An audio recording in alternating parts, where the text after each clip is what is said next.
Hello friends, welcome to दृष्टि IQ। आज की ये वीडियो आपके आने वाले किसी भी एग्जाम के लिए काफ़ी ज़्यादा महत्वपूर्ण होने वाली है, क्योंकि इस एक वीडियो के अंदर हम लोग पूरे जून महीने की सबसे महत्वपूर्ण करंट अफेयर्स को कवर करने वाले हैं।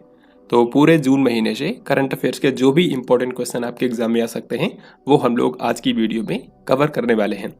यहाँ पर मैंने पूरे जून मंथ से 120 से भी ज़्यादा इंपॉर्टेंट क्वेश्चंस को निकाला है जो कि डायरेक्टली आपके एग्जाम में पूछे जाएंगे। जून महीना करंट अफेयर्स की दृष्टि से काफ़ी ज़्यादा महत्वपूर्ण रहा है और कई सारे इवेंट्स हुए हैं जिनसे आपके एग्जाम में क्वेश्चन बन सकते हैं। तो सारी चीज़ों को हम लोग यहाँ पर MCQ के रूप में कवर करने वाले हैं। तो बहुत ही महत्वपूर्ण वीडियो होने वाली है। बस आपको इस वीडियो को पूरा ध्यान से अंत तक देखना है। अगर आप इस वीडियो को पूरा ध्यान से देख लेते हैं तो आप जून महीने की करंट अफेयर्स को लेकर निश्चिंत हो जाएंगे। तो इसके बाद आपको जून महीने के लिए कोई अन्य वीडियो देखने की ज़रूरत नहीं होगी।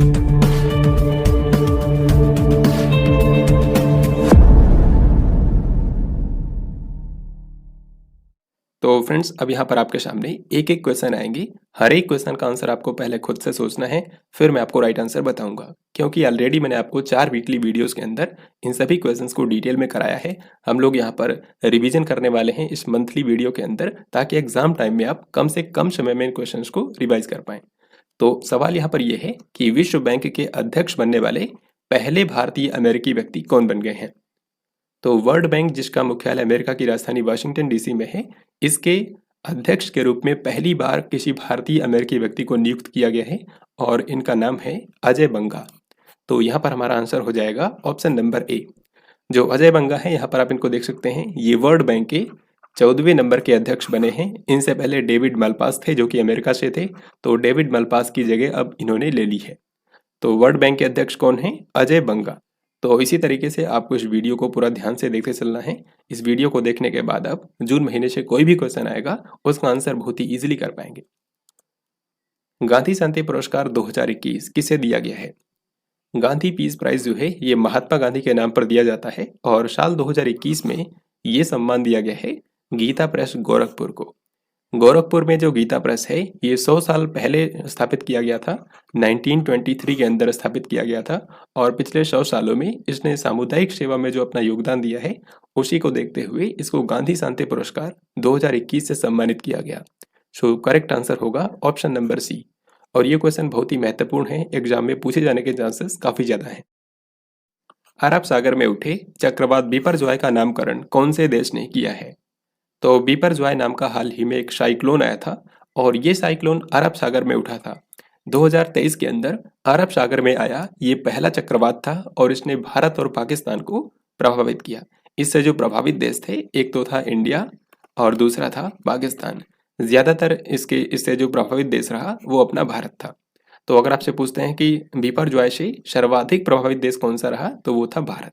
लेकिन यहाँ पर कुछ और ही पूछा गया है। यहाँ पर पूछा गया है कि बिपरजॉय जो साइक्लोन है इसको ये नाम किसने दिया था? इसको ये नाम दिया है बांग्लादेश कंट्री ने।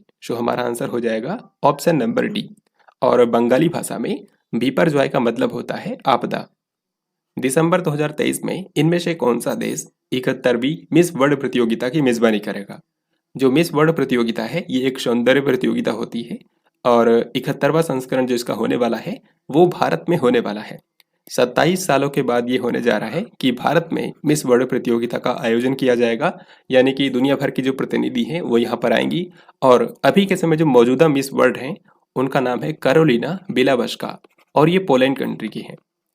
तो जो नेक्स्ट मिस वर्ल्ड बनेगा उनको ये फिर ताज पहनाएंगी। फिर ये क्वेश्चन युद्ध अभ्यास के बारे में है। यहाँ पर पूछा गया है भारत और मालदीव के सेना के बीच में एक्वेरिन अभ्यास का 12वां संस्करण कौन से स्थान पर आयोजित किया गया?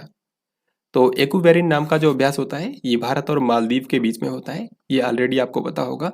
2023 में इसका 12वां संस्करण हुआ है और ये उत्तराखंड के चौबटिया में आयोजित किया गया। यहाँ पर हमारा आंसर होगा ऑप्शन नंबर D। आगे मैं आपको इसी वीडियो में जो भी इस महीने के युद्ध अभ्यास हुए हैं वो मैं आपको एक साथ बता दूंगा, जिससे आपको याद रखना आसान होगा। उत्तर भारत के पहले स्किन बैंक का उद्घाटन कौन से शहर के अंदर किया गया है?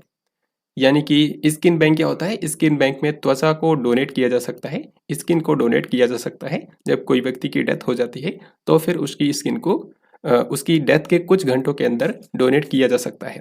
तो उत्तर भारत का जो पहला स्किन बैंक बनाया गया है वो नई दिल्ली के सफदरगंज हॉस्पिटल में बनाया गया है। तो यहाँ पर हमारा आंसर हो जाएगा option D. World economic forum यानी कि WEF के द्वारा जारी किए गए वैश्विक लैंगिक अंतराल सूचकांक 2023 में भारत का कौन सा स्थान है? This is very very important question. ये जो ग्लोबल जेंडर गैप इंडेक्स होता है ये बताता है कि किस कंट्री में महिलाओं और पुरुषों के बीच में कितना गैप है, कितना अंतर है। तो इस पूरी सूची के अंदर 146 देशों को रैंक किया गया है और इन 146 देशों में से भारत की रैंक है 127वीं।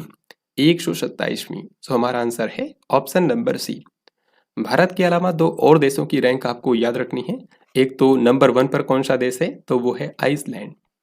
आइसलैंड। और सबसे आखिर में यानी कि 146वें नंबर पर कौन सा देश है, तो वो है अफगानिस्तान। यानी कि जो अफगानिस्तान है ये लीस्ट जेंडर इक्वल कंट्री है। यहाँ पर महिलाओं और पुरुषों के बीच में सबसे ज्यादा गैप है, जबकि आइसलैंड में सबसे कम गैप है। आप यहाँ पर देख सकते हैं आइसलैंड का स्कोर जो है वो सबसे ज्यादा है और भारत की रैंक 127 है, अफगानिस्तान जो है 146वें नंबर पर है। निम्न में से वो कौन सा देश है जो कि ICC पुरुष क्रिकेट वर्ल्ड कप 2023 की मेजबानी करेगा? पुरुषों का क्रिकेट वर्ल्ड कप जो होता है वो 4 साल में एक बार आयोजित किया जाता है। 2023 के अंदर भी ये होने वाला है और इंटरेस्टिंग बात यह है कि ये भारत में आयोजित किया जाएगा। यहाँ पर आप इसके लोगों में देख सकते हैं। तो ICC क्रिकेट वर्ल्ड कप 2023 कहाँ पर होगा? भारत के अंदर। सो हमारा आंसर है ऑप्शन नंबर ए। जो इंटरनेशनल क्रिकेट काउंसिल है इसी ने हाल ही में इसके शेड्यूल की घोषणा कर दी है और ये जो टूर्नामेंट है ये 5 अक्टूबर से लेकर के 19 नवंबर के बीच में भारत के 10 अलग अलग शहरों के अंदर खेला जाएगा। और इसका जो फाइनल मैच है ये भी आपको याद रखना है। Final match Narendra Modi stadium के अंदर खेला जाएगा जो कि अहमदाबाद में है। तो इतनी बातें अभी के लिए आपको इस टूर्नामेंट के बारे में याद रखनी है। सरकार ने अमृत भारत स्टेशन योजना के तहत कितने रेलवे स्टेशनों की पहचान की है?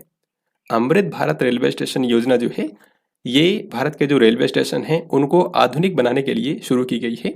तो इसके अंतर्गत टोटल 1275 रेलवे स्टेशनों की पहचान की गई है, इनको आइडेंटिफाई किया गया है जिनका आधुनिकीकरण किया जाएगा। सो हमारा आंसर है option D. Central banking awards 2023 में गवर्नर ऑफ द ईयर का पुरस्कार किसको दिया गया है? तो बैंकिंग क्षेत्र में ये जो अवार्ड दिया जाता है ये हाल ही में लंदन के अंदर प्रदान किया गया है और इन्हीं अवार्ड्स के अंदर भारत की RBI के जो गवर्नर हैं शक्तिकांत दास, उनको गवर्नर ऑफ द ईयर का अवार्ड मिला है। तो यहाँ पर हमारा आंसर होगा ऑप्शन नंबर सी, शक्तिकांत दास।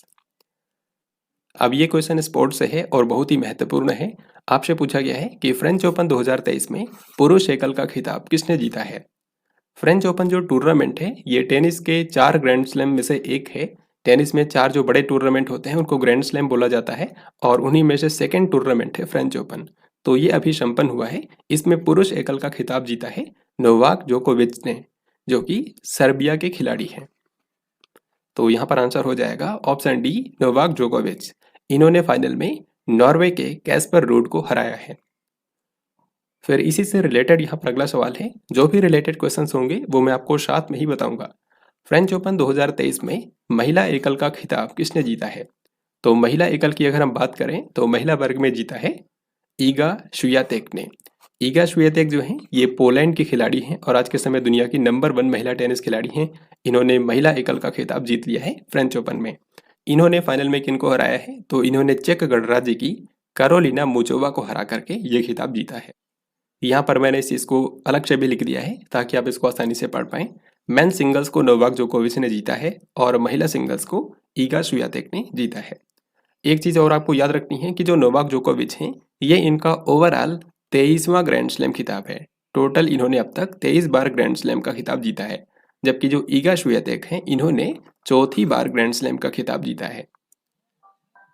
5वें राज्य खाद्य सुरक्षा सूचकांक 2023 में बड़े राज्यों की श्रेणी में कौन से राज्य ने शीर्ष रैंकिंग हासिल की है? तो भारत में राज्यों और केंद्र शासित प्रदेशों को फूड सेफ्टी के मामले में रैंक करने के लिए यह इंडेक्स तैयार किया जाता है भारत के food safety and standards authority of India के द्वारा। 2023 के लिए हाल ही में ये जारी हो चुका है, जो कि इसका 5वां संस्करण है। इसमें 3 कैटेगरी बनाई गई है। बड़े राज्यों में केरल ने यहाँ पर टॉप किया है, छोटे राज्यों में गोवा ने और केंद्र शासित प्रदेशों में जम्मू कश्मीर ने। तो यही आपको 3-4 बातें याद रखनी है। 3 तो कैटेगरीज में, और इसको किसने जारी किया है ये भी आपको याद रखना है। तो यहाँ पर पूछा गया है बड़े राज्यों में कौन शीर्ष पर है, तो आंसर हो जाएगा केरल राज्य। हाल ही में किस प्रसिद्ध लेखक को प्रतिष्ठित जर्मन शांति पुरस्कार 2023 से सम्मानित किया गया है? जर्मन पीस प्राइज जो है ये जर्मन बुक ट्रेड के द्वारा दिया जाता है। 2023 में ये पुरस्कार दिया गया है सलमान रुश्दी को। सलमान रुश्दी भारत में जन्मे एक अमेरिकी व्यक्ति हैं और इन्होंने जर्मन शांति पुरस्कार 2023 को प्राप्त किया है। 20 से लेकर के 28 जून तक जगन्नाथ रथ यात्रा त्यौहार कौन से राज्य में आयोजित किया गया? इस क्वेश्चन का आंसर आप बहुत ही आसानी से कर सकते हैं, क्योंकि आप सभी जानते हैं जगन्नाथ रथ यात्रा जो त्यौहार है ये एक हिंदू त्यौहार है और ये ओडिशा राज्य के पुरी में हर साल आयोजित किया जाता है। इसमें 3 रथ निकाले जाते हैं, जो कि एक भगवान जगन्नाथ के लिए होता है, एक उनके बड़े भाई बलभद्र के लिए होता है और तीसरा उनकी छोटी बहन सुभद्रा के लिए होता है। तो ओडिशा राज्य के पुरी में यह आयोजित किया जाता है। Next question and also very very important, 4 से लेकर के 9 जून तक राष्ट्रपति द्रौपदी मुर्मू की राजकीय यात्रा में कौन से देश शामिल हैं? तो भारत की राष्ट्रपति द्रौपदी मुर्मू ने हाल ही में 2 देशों की राजकीय यात्रा की है और इन दोनों कंट्री की ये इनकी पहली यात्रा थी। तो ये जो 2 देश हैं ये कौन कौन से हैं? एक तो है सूरीनाम जो कि दक्षिण अमेरिका का एक देश है, और दूसरा है सर्बिया जो कि यूरोप महाद्वीप का एक देश है। तो सही उत्तर हो गया ऑप्शन सी। तो राष्ट्रपति द्रौपदी मुर्मू ने सूरीनाम और सर्बिया का दौरा किया और इन कंट्रीज की इनकी ये पहली यात्रा थी। इसी से रिलेटेड अगला सवाल है कि राष्ट्रपति द्रौपदी मुर्मू को किस देश ने grand order of the chain of the yellow star से सम्मानित किया है? तो भारत की राष्ट्रपति द्रौपदी मुर्मू जब सूरीनाम की यात्रा पर थी, तो सूरीनाम के जो राष्ट्रपति हैं जिनका नाम है चंद्रिका प्रसाद संतोखी, और ये भारतीय मूल के व्यक्ति हैं जो कि इस समय सूरीनाम के राष्ट्रपति हैं। तो इन्होंने भारत की जो राष्ट्रपति हैं द्रौपदी मुर्मू, उनको अपनी कंट्री का सबसे बड़ा सम्मान दिया है, जिसको बोलते हैं grand order of the chain of the yellow star. हाल ही में भारत की सबसे बड़ी निजी रेल कोच फैक्ट्री का उद्घाटन कौन से राज्य के अंदर किया गया है? तो देश की सबसे बड़ी प्राइवेट रेल कोच फैक्ट्री का निर्माण किया गया है भारत के तेलंगाना राज्य में। तेलंगाना राज्य के अंदर एक जिला है रंगारेड्डी जिला, और रंगारेड्डी जिले के अंदर कोंडाकल नाम का एक गांव है। तो यहीं पर देश की सबसे बड़ी प्राइवेट रेल कोच फैक्ट्री का निर्माण किया गया है, जहां पे एक प्राइवेट कंपनी के द्वारा रेलवे के डिब्बे बनाए जाएंगे और यहाँ पर रेलवे इंजन भी बनाए जाएंगे। तो जिस कंपनी ने इसको स्थापित किया है उस कंपनी का नाम भी आपसे पूछ सकते हैं। उसका नाम है मेधा सर्वो ड्राइव्स प्राइवेट लिमिटेड। मेधा सर्वो ड्राइव्स प्राइवेट लिमिटेड। तो यही 2 बातें आपको इसके बारे में याद रखनी है। और तेलंगाना के जो सीएम हैं के चंद्रशेखर राव, उन्होंने इसका उद्घाटन किया था। भारत के जो गृह मंत्री हैं अमित शाह, उन्होंने हाल ही में 24 जून को कौन से स्थान पर बलिदान स्तंभ का शिलान्यास किया है? तो इसके आप नाम से ही समझ सकते हैं कि शहीदों को श्रद्धांजलि देने के लिए ये बलिदान स्तंभ बनाया जा रहा है, और ये कहाँ पर बनेगा? श्रीनगर के अंदर, जम्मू कश्मीर के श्रीनगर में। तो हमारा आंसर है ऑप्शन सी। फिर ये क्वेश्चन अपॉइंटमेंट से है, आपको बताना है रिसर्च एंड एनालिसिस विंग यानी कि रॉ के नए प्रमुख कौन बन गए हैं? रॉ यानी कि रिसर्च एंड एनालिसिस विंग जो है ये भारत की एक बाह्य खुफिया एजेंसी है, और इसके नए प्रमुख बन गए हैं रवि सिन्हा। तो रवि सिन्हा रॉ के नए चीफ बन गए हैं। अब इसी के साथ मैं आपको इस महीने की सबसे महत्वपूर्ण जो राष्ट्रीय स्तर की नियुक्तियां हैं वो मैं आपको कराने वाला हूं। तो पहले आप इनको खुद से ट्राई करेंगे, फिर मैं आपको राइट आंसर बताऊंगा। तो आई होप आपने इनको खुद से ट्राई किया होगा। अब मैं आपको इनके आंसर्स दिखाता हूँ। यहाँ पे देखिए, सबसे पहले है भारत के सॉलिसिटर जनरल। तो भारत के सॉलिसिटर जनरल बन गए हैं तुषार मेहता। ये पहले से ही थे, एक बार इनको 3 साल के लिए फिर से अपॉइंट कर दिया गया है। तो अगले 3 सालों तक ये भारत के सॉलिसिटर जनरल बने रहेंगे।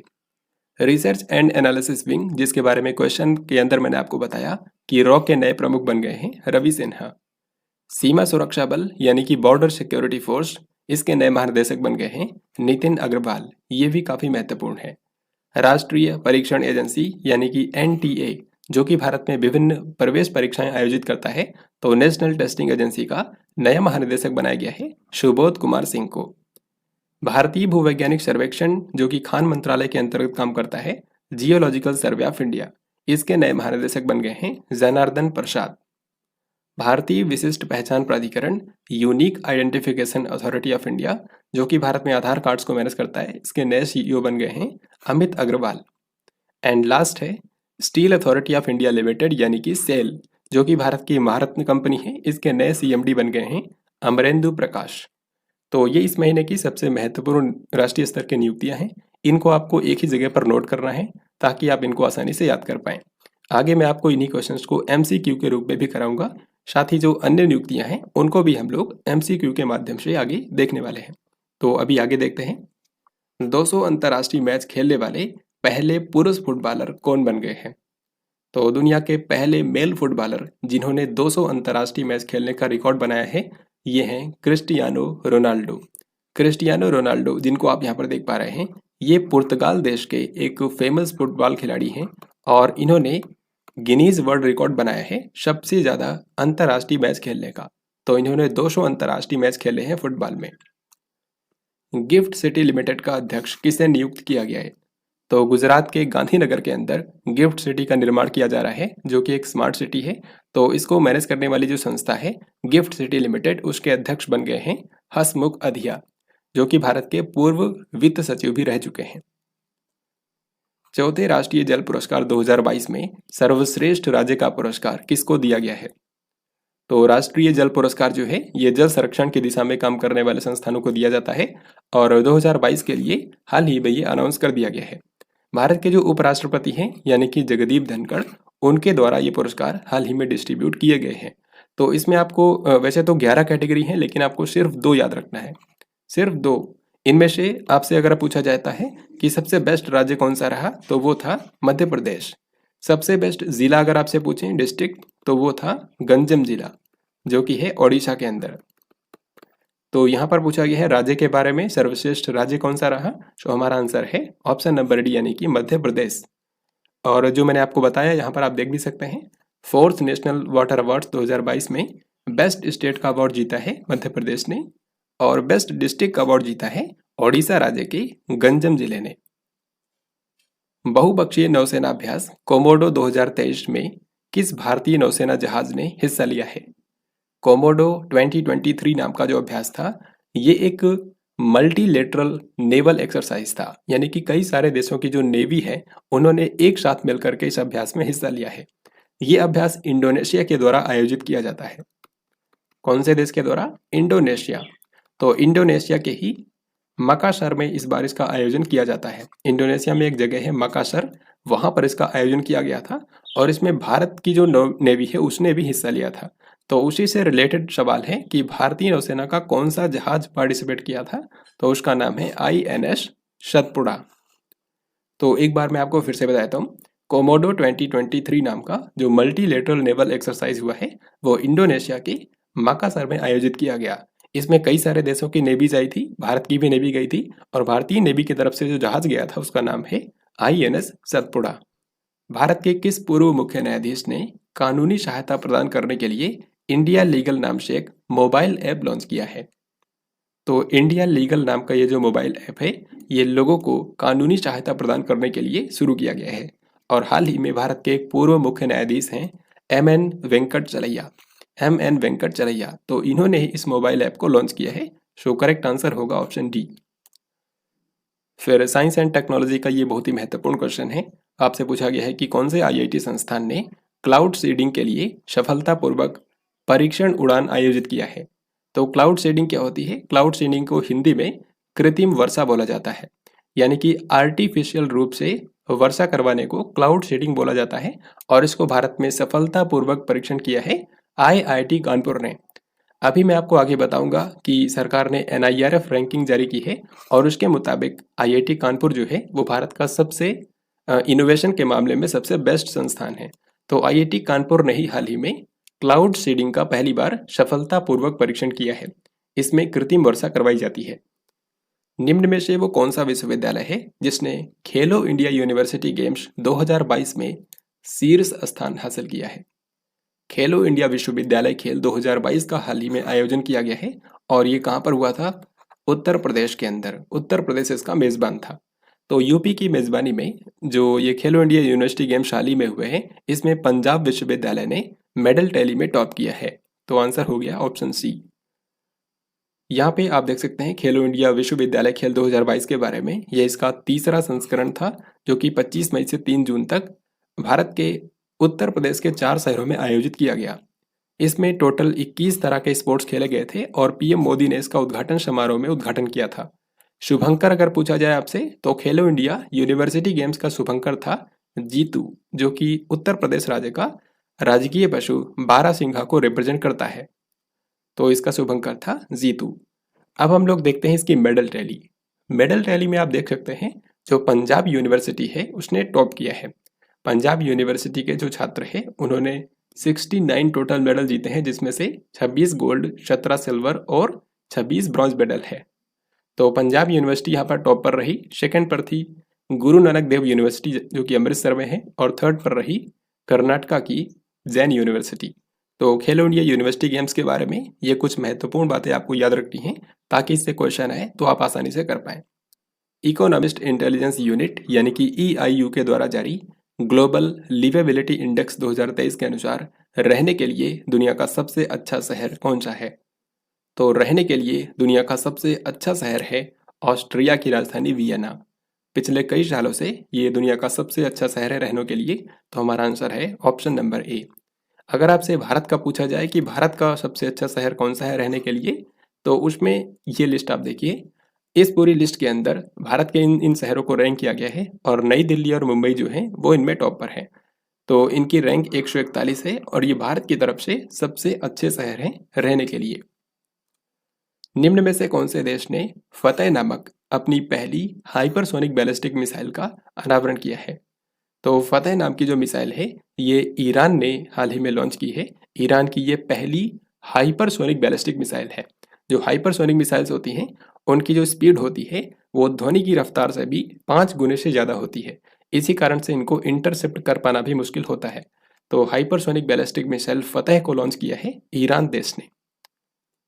सिपरी ईयरबुक 2023 के अनुसार निम्न में से कौन से देश के पास सबसे ज्यादा परमाणु हथियार हैं? तो इस क्वेश्चन का आंसर करने के लिए रिपोर्ट की क्या जरूरत है, इसका आंसर आप वैसे भी जानते हैं। रूस जो कंट्री है इसके पास सबसे ज्यादा परमाणु हथियार हैं। लगभग 5,889 परमाणु हथियार हैं रूस के पास। ये इस रिपोर्ट के हिसाब से मैं आपको बता रहा हूँ, अभी मैं आपको आगे दिखाऊंगा भी। तो रूस के पास सबसे ज्यादा परमाणु हथियार हैं। अगर हम भारत की बात करें तो भारत के पास न्यूक्लियर वेपन्स की संख्या है 164, जबकि पड़ोसी देश पाकिस्तान के पास 170 हैं। तो ये मैं आपको लिस्ट में दिखाता हूँ। यहाँ पर आप राइट साइड में देखिए, ये जो टेबल है इसमें यही दिखाया गया है कि किस कंट्री के पास कितने परमाणु हथियार हैं। तो रूस के पास सबसे ज़्यादा हैं, फिर सेकंड नंबर पर अमेरिका है, ऐसे ही भारत का भी आप देख सकते हैं। सिपरी ईयरबुक 2023 के बारे में दो और महत्वपूर्ण चीज़ें आपको याद रखनी है। नंबर 1, दुनिया का सबसे बड़ा हथियारों का निर्यातक देश कौन सा है? तो हथियारों को बेचने के मामले में जो कंट्री सबसे आगे है वो है अमेरिका, और यही इस टेबल के अंदर दिखाया भी हुआ है। आप देख सकते हैं एक्सपोर्टर में अमेरिका जो है वो सबसे आगे है 40% के शेयर के साथ। जबकि दुनिया का सबसे बड़ा जो आयातक देश है हथियारों का वो देश अपना भारत ही है 11% ग्लोबल शेयर के साथ। तो यही 3 चीजें आपको याद रखनी है इस पूरी रिपोर्ट के बारे में। 30 जून 2023 को भारत के सॉलिसिटर जनरल के रूप में किसे नियुक्त किया गया है? तो अब आपको ये क्वेश्चन और भी अच्छे से याद होने वाला है क्योंकि ऑलरेडी मैंने आपको ये एक साथ बताया था। अब हम लोग इसको MCQ के रूप में भी देखने वाले हैं। तो 30 जून को सॉलिसिटर जनरल के रूप में किसे नियुक्त किया गया है? तुषार मेहता को। ये ऑलरेडी भारत के सॉलिसिटर जनरल थे, लेकिन अब इनको 3 साल के लिए और नियुक्त कर दिया गया है। तो करेक्ट आंसर होगा ऑप्शन सी। हाल ही में भारत के रक्षा मंत्रालय ने किस देश से 31 MQ-9B सशस्त्र ड्रोन की खरीद के लिए स्वीकृति प्रदान की है? तो सिंपली आपको बताना है कि जो भारत है वो कौन से देश से ये ड्रोन्स को खरीदेगा जिनका नाम है MQ-9B आर्मर्ड ड्रोन्स। तो इन ड्रोन्स की खास बात यह है कि ये 40,000 फीट से भी ज़्यादा हाइट पर उड़ सकते हैं, और ये ड्रोन जो है वो भारत खरीदने वाला है अमेरिका देश से। तो सही उत्तर होगा ऑप्शन नंबर डी। तो इसी को हाल ही में भारत के डिफेंस मिनिस्ट्री ने इस खरीद को मंजूरी दे दी है। इनमें से वो कौन सी टीम है जिसने ICC विश्व टेस्ट चैंपियनशिप 2023 का फाइनल जीत लिया है? तो टेस्ट फॉर्मेट के अंदर क्रिकेट में जो विश्व चैंपियनशिप होती है उसका हाल ही में समापन हुआ है, और इसमें जो फाइनल मुकाबला है वो इंग्लैंड के ओवल क्रिकेट ग्राउंड के अंदर खेला गया था। कौन से 2 कंट्रीज के बीच में? ऑस्ट्रेलिया और अपने भारत के बीच में। लेकिन यहाँ पर ऑस्ट्रेलिया ने भारत को 209 रनों से हरा दिया है और इस तरीके से ऑस्ट्रेलिया ने फर्स्ट टाइम विश्व टेस्ट चैंपियनशिप का खिताब जीता है। तो हमारा आंसर हो जाएगा ऑप्शन नंबर बी यानी कि ऑस्ट्रेलिया। यहाँ पर आपको एक चीज़ और याद रखनी है कि ऑस्ट्रेलिया ने इस मैच को जीतने के बाद ही एक रिकॉर्ड भी बनाया है, क्योंकि ऑस्ट्रेलिया जो है ये दुनिया की एकमात्र टीम है जिसने आईसीसी के तीनों फॉर्मेट के जो टूर्नामेंट्स हैं उसको जीते हैं। यानी कि टेस्ट फॉर्मेट के अंदर भी चैंपियन बन चुका है ऑस्ट्रेलिया। इसके पहले ओडीआई फॉर्मेट में भी, ओडीआई में तो 5 बार इसने जीता है और टी20 के अंदर भी एक बार इसने वर्ल्ड कप को जीता है। तो आईसीसी के तीनों फॉर्मेट्स के अंदर इसने खिताब जीत लिया है। यहाँ पर आप ये सभी देख सकते हैं, जो मैंने आपको बताया वो चीज़ें यहाँ पर लिखी भी हुई हैं, आप इनको पढ़ सकते हैं। यूको बैंक के एमडी और सीईओ के रूप में किसे नियुक्त किया गया है? यूको बैंक जो है ये कोलकाता में स्थित एक भारत का सरकारी बैंक है और इसके हाल ही में नए एमडी और सीईओ बन गए हैं अश्विनी कुमार। तो सिंपली आपको याद रखना है, यूको बैंक के नए एमडी और सीईओ हैं अश्विनी कुमार। इनमें से किस राज्य के अंदर मुख्यमंत्री सीखो और कमाओ योजना यानी कि लर्न एंड अर्न स्कीम की शुरुआत की गई है? सीखो और कमाओ योजना को शुरू किया है मध्य प्रदेश की सरकार ने। तो हमारा आंसर है ऑप्शन नंबर डी। इसके तहत मध्य प्रदेश के युवाओं को रोजगार प्रशिक्षण दिया जाएगा। हाल ही में भारतीय सेना ने कौन से स्थान पर आग्नेय अस्त्र वन नामक एक विशाल सैन्य अभ्यास का आयोजन किया है? आग्नेय अस्त्र वन नामक जो अभ्यास हुआ है ये इंडियन आर्मी का अपना खुद का अभ्यास था। इंडियन आर्मी के जो नॉर्दर्न कमांड है उसने पूर्वी लद्दाख में इसका आयोजन बड़े पैमाने पर किया है। तो हमारा आंसर होगा ऑप्शन डी।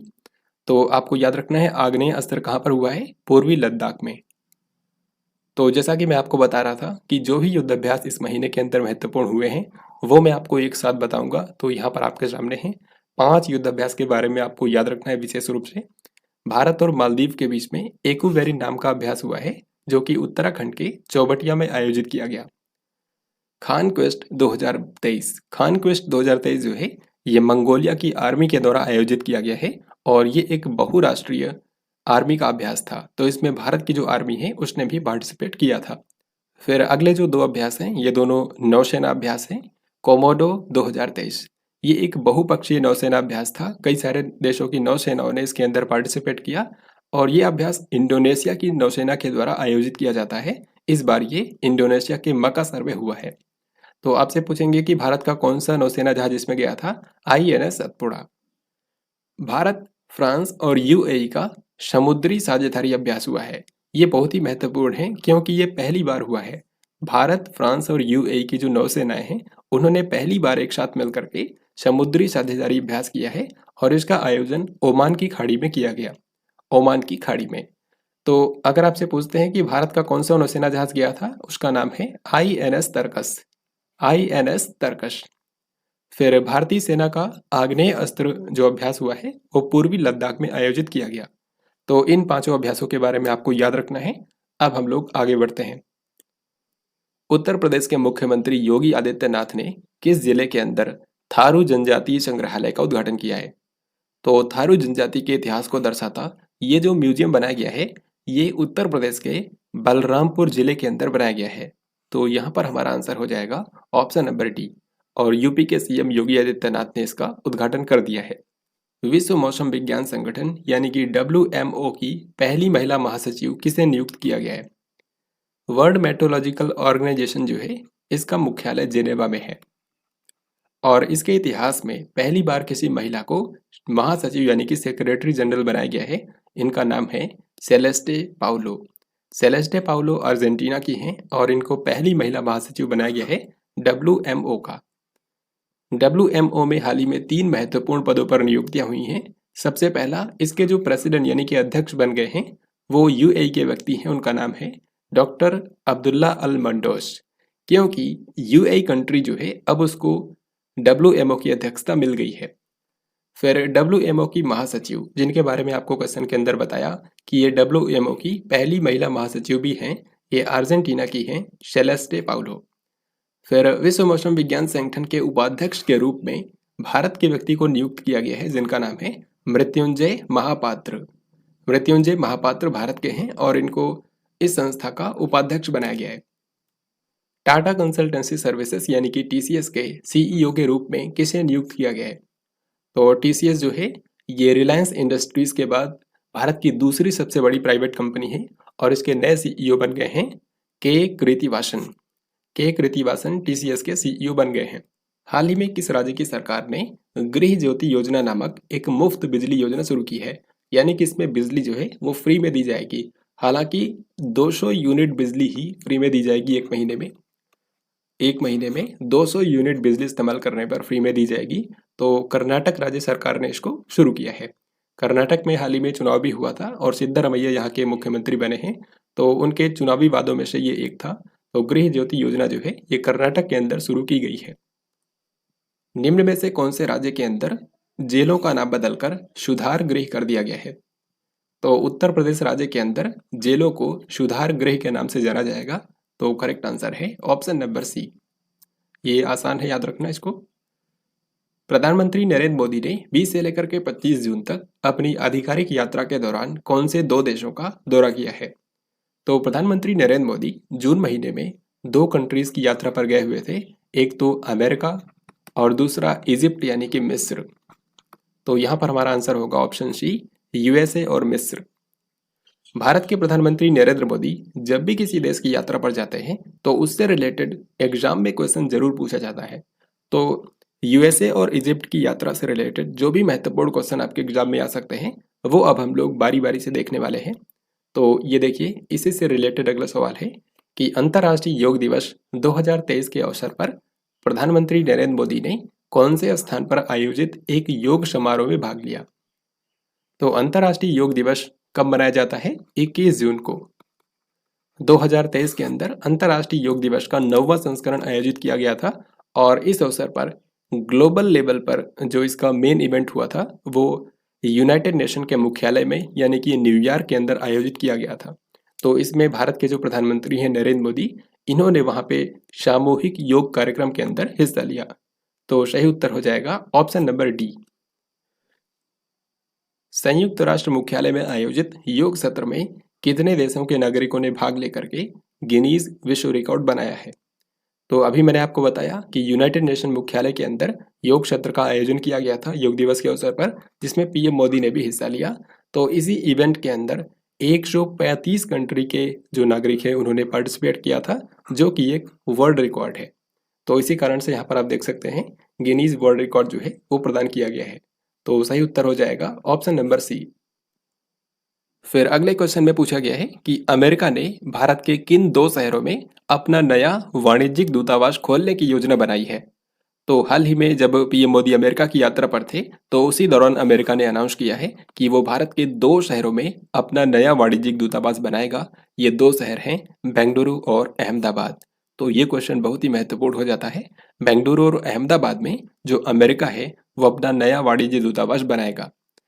इसी दौरान भारत के पीएम मोदी ने भी अनाउंस किया कि जो भारत है वो भी अमेरिका के अंदर एक नया वाणिज्यिक दूतावास बनाएगा और भारत अमेरिका के जिस शहर में ये वाणिज्यिक दूतावास बनाएगा वो शहर है सिएटल। तो उसी के बारे में इस क्वेश्चन में पूछा गया है कि अमेरिका के कौन से शहर में भारत अपना वाणिज्यिक दूतावास बनाएगा? तो आंसर हो गया सिएटल।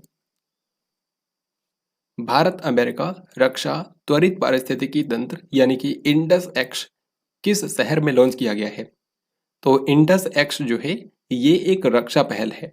भारत और अमेरिका ने मिल करके संयुक्त रूप से इस रक्षा पहल को शुरू किया है, जिसका मेन मकसद है कि रक्षा क्षेत्र में नवाचार को बढ़ावा देना और आपस में रक्षा क्षेत्र के लिए सहयोग करना।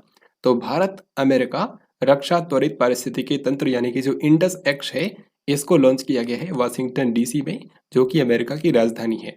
तो सही उत्तर है यहाँ पर ऑप्शन नंबर डी। अब नेक्स्ट क्वेश्चन जो है ये पीएम मोदी की मिस्र विजिट के बारे में है। जून 2023 में प्रधानमंत्री नरेंद्र मोदी ने किस अरब देश की यात्रा की? तो वही क्वेश्चन यहाँ पर पूछा गया है कि भारत के प्रधानमंत्री ने मिस्र की यात्रा की है, जो कि एक अरब देश है। और आपको बता दूं कि पीएम मोदी जो है उनकी ये मिस्र की पहली यात्रा है, ये बात भी आपको याद रखना है। निम्न में से किस अरब देश ने प्रधानमंत्री नरेंद्र मोदी को अपना सर्वोच्च सम्मान ऑर्डर ऑफ द नाइल प्रदान किया है? तो ऑर्डर ऑफ द नाइल जो है ये नील नदी के नाम पर इस पुरस्कार का नाम है और ये मिस्र का सबसे बड़ा सम्मान है। तो मिस्र देश के जो राष्ट्रपति हैं यानी कि अब्दुल फतेह अल सीसी, उन्होंने हाल ही में भारत के प्रधानमंत्री नरेंद्र मोदी को अपने कंट्री का सर्वोच्च नागरिक सम्मान दिया है। तो हमारा आंसर है ऑप्शन नंबर ए। और पीएम मोदी ये पुरस्कार पाने वाले भारत के पहले व्यक्ति भी बन गए हैं। इससे पहले किसी भी भारतीय को मिस्र का सर्वोच्च नागरिक सम्मान नहीं मिला था। प्रथम अंतर्राष्ट्रीय खेल फिल्म महोत्सव की मेजबानी कौन से शहर ने की है? तो भारत में पहली बार अंतर्राष्ट्रीय खेल फिल्म महोत्सव का आयोजन किया गया है कोलकाता शहर के अंदर। तो हमारा आंसर हो जाएगा ऑप्शन नंबर डी। यहाँ पे आप इसके नाम से ही समझ सकते हैं कि अंतर्राष्ट्रीय खेल फिल्म महोत्सव, यानी कि यहाँ पर ऐसी फिल्में दिखाई गई जो कि खेलों को बढ़ावा देती हैं। तो इस तरह का पहला महोत्सव कहाँ पर हुआ है? कोलकाता शहर के अंदर। अब इस क्वेश्चन में आपको बताना है कि नई दिल्ली के अंदर जो Nehru memorial museum and library society है उसका नाम बदलकर क्या रख दिया गया है? Nehru memorial museum and library society जो है उसका नाम चेंज करके कर दिया गया है prime ministers museum and library society. तो पहले ये भारत के प्रथम प्रधानमंत्री जवाहरलाल नेहरू के नाम पर था, लेकिन अब इसमें प्राइम मिनिस्टर्स सब जोड़ दिया गया है ताकि ये भारत के सभी प्रधानमंत्रियों को रिप्रेजेंट करे। तो सही उत्तर है option number D. Steel authority of India limited जो कि भारत की एक महारथन कंपनी है और इसको हम लोग शॉर्ट में सेल के नाम से जानते हैं। आपको बताना है इसके नए अध्यक्ष और प्रबंध निदेशक कौन बन गए हैं। तो बिल्कुल आसान है, इसका आंसर ऑलरेडी मैंने आपको बताया हुआ है। सेल के नए अध्यक्ष बन गए हैं अमरेंदु प्रकाश। 10 से लेकर के 12 जून तक पहली बार जनजातीय खेल महोत्सव कौन से शहर में आयोजित किया गया? तो भारत के जो ट्रेडिशनल स्पोर्ट्स हैं, जो पारंपरिक खेल हैं, उनको बढ़ावा देने के लिए पहली बार जनजातीय खेल महोत्सव का आयोजन किया गया है। सो ये काफ़ी महत्वपूर्ण हो जाता है। तो सवाल ये है कि ये कहाँ पर हुआ है? इसका आयोजन किया गया है ओडिशा की राजधानी भुवनेश्वर में। ओडिशा के भुवनेश्वर में जो Kalinga institute of industrial technology है यानी कि KIIT, वहीं पर इसका आयोजन किया गया था। और आपको बता दूं भारत का जो संस्कृति मंत्रालय है उसने ओडिशा सरकार के साथ में मिल करके इसको आयोजित किया है, संस्कृति मंत्रालय और ओडिशा सरकार। ये क्वेश्चन आप देखिए, इसी से रिलेटेड है। कौन सा राज्य पहले जनजातीय खेल महोत्सव में पुरुष और महिला दोनों श्रेणियों के अंदर समग्र चैंपियन के रूप में उभरा है? तो आयोजन भी ओडिशा के अंदर हुआ था और पुरुष और महिला वर्ग दोनों के अंदर समग्र रूप से चैंपियन बना है ओडिशा। तो हमारा आंसर है ऑप्शन ए। 20 जून 2023 को भारतीय रिजर्व बैंक के डिप्टी गवर्नर के रूप में किसे नियुक्त किया गया है? तो भारत का जो सेंट्रल बैंक है यानी कि RBI, उसमें मैक्सिमम 4 डिप्टी गवर्नर हो सकते हैं। गवर्नर तो एक ही होता है जो कि अभी के समय शक्तिकांत दास हैं और इनको गवर्नर ऑफ द ईयर का भी अवार्ड मिला है जो कि इसी वीडियो में मैंने आपको बताया था।